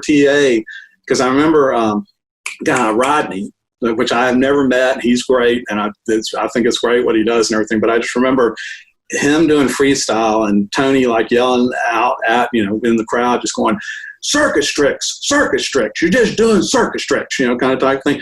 But Dwayne should have won that freaking contest. I mean, because Dwayne, like, he goes up and it's like, okay, now he's doing, oh, wait, now it's a board. Oh, but now he's just skating, but it's just all this shit that he's just going with the flow of what the board's doing. It wasn't like the mechanical kind of thing. And then it ends up that Tony wins. And I think it was one of those first ones that Tony kind of was a big deal that he'd won or something. And a lot of people were just like, yeah, I did. Oh, yeah. There's another great divide that was like... Yeah. I'm telling you, I was there and Dwayne Schroeder probably won that thing because that's all the shit he was doing. So, and I don't really know him that good either. I know him, but not that. Right. It's kind of sad what all happened with him, but so. Yeah, I know it's hard. What you got? Any advice for the aging skateboarders? I feel like a lot of my friends are the same age as me, are struggling in a lot of ways mentally with just having like almost a rock star vibe for those years, and then kind of like it, you're old and now you're not that anymore. And like, just remember what was making you smile in the first place when you were on that thing, and just ride. I mean, don't try to like, man, I used to do 6 kick flips in one shot. Don't even, just ride. Just have. I mean, that's all I do. I don't really. I do some slides and but I'm just like we went. They took me to some hill in Seattle. And they all go to Mary's something. It's like this crazy thing that happens 2 or 3 times a year. There's this huge, long, road, and they all get the motorcycle shit on and just fucking haul ass down the thing. Me, I'm just like surfing it, just like back and forth. I'm going too fast, I slow back up and kind of it's great, kind of thing. And that's what I'm saying. It's just, why were you doing it to begin with? Does that make sense? Like, were you doing it so that you could do all these little tricks, or were you doing it because you just, man, this feels great. I love the way this thing feels, kind of. So, yeah. I mean, I think that's the problem with a lot of people and a lot of stuff, where people say, well, I can't do art, I can't draw, or I can't play the guitar and stuff. It's like, and that happens because you're trying to draw like somebody else. You're trying to skate like somebody else. You're trying to skate like you used to skate. You're trying to like do. And in reality, skate like you skate now. Skate like what you are now, because that's, and then, you can draw. You may not look like anybody else's stuff you've ever seen, but you can draw. It's like it's same thing with music or any of this stuff, So yeah. I think that's the big holdback on a lot of people, is that they're just trying to compare themselves to something. So yeah, it's huge. You set the bar high and then you want to keep everything at that bar, but like, physically you can't do what you did when you're in your 20s, obviously. Like, yeah. Well, that's it. I mean, surfing for me, it's like, I mean, I literally, that's probably my only regret. Was that I physically quit surfing. Like, I probably started Bad Mother Goose. So probably like late 80s, I stopped. And I haven't done it since I turned, they have a park here, but now it's closed down and stuff. But they started up a park here, and I just and I look like a complete kook trying to get up, and it's hard to get up, and I just am really clumsy looking. But once I'm up, it's like, I mean, everybody in that park was just like, oh yeah, you surfed, kind of, because it's like how I look when I'm on a skateboard. It's just that, right? Not doing it on purpose. It's just that's, I guess, style or whatever kind of thing, and so. That's my only regret, is I physically quit, but mentally I never did, because like I'm saying, if I'm like I was on a board yesterday going down the hill, on this one street that's by us and stuff, and it's just like, man, this is so great, just like cruising, kind of thing. So your body definitely, starts playing tricks on you and stuff. So yeah, it's a challenge for sure. But I think you just learn different things. Like you said, you just got to be in the now. That's really. Yeah. So anybody listening to this is building any parks, build something that's got a reservoir ditch thing, and there you go. Okay, there you have it. I'll come for sure. I got some friends up in North Seattle, Crying Line and Dreamland, listening. Oh yeah. To get that shit going. They're building that crazy. They built that crazy Burnside thing in Seattle. I got taken to that to go look at it. It's pretty great. That's under that crazy highway. Yeah, marginal way. Yeah, and you really have to kind of climb to get up into that thing. I mean, it's kind of dangerous even getting up to the. Yeah. Oh, they're killing it up there. I love those dudes. We always end it with a song. So what song would you play if there was a jukebox, or you could play any song right now to take us out of here? Keep on pushing. Play that Curtis Mayfield impression song, Keep on Pushing. Excellent. That kind of means a lot of different stuff for a lot of this. So yeah. I like it. Tim, thanks so much. It's really an honor to have you on here. I really appreciate we took a lot of time, and I really appreciate it. It's cool hearing all this stuff. And, well, thank you for asking stuff. Yeah, maybe I'll ask you again in another few months, and we'll continue on. You got so many cool stories. If you want to be the person that writes the book, I'll start telling you all the stories. So there you go. I'm in. Count me in. Appreciate it. Yeah. See ya. Cheers. Bye. Thank you for listening to another episode of Talkin Schmit. You can subscribe to the show on iTunes, Anchor, Spotify, or anywhere you get your podcasts. When you subscribe, you'll get notifications every Tuesday of new episodes the minute they become available. Also, please leave reviews and a 5-star rating. It's the best way to help the show grow. All of the episodes will always remain free, but if you would like to help support the show, you can do so at TalkinSchmit.com, where you can pick up some merchandise like t-shirts, beanies, hats, and stickers. The website has an entire archive of all of the episodes, with extra photos and videos. Email us with any suggestions, comments, or ways that the show may have improved your life at talkinschmit@gmail.com. All interviews are conducted, edited, and produced by Schmitty. The intro music is Mary's Cross by the band Nature. Very special shout out goes to the executive director, Sharal Camisa. Shout out. Love it! This is Talkin Schmit, where the Rolodex is deep, but the conversation is deeper.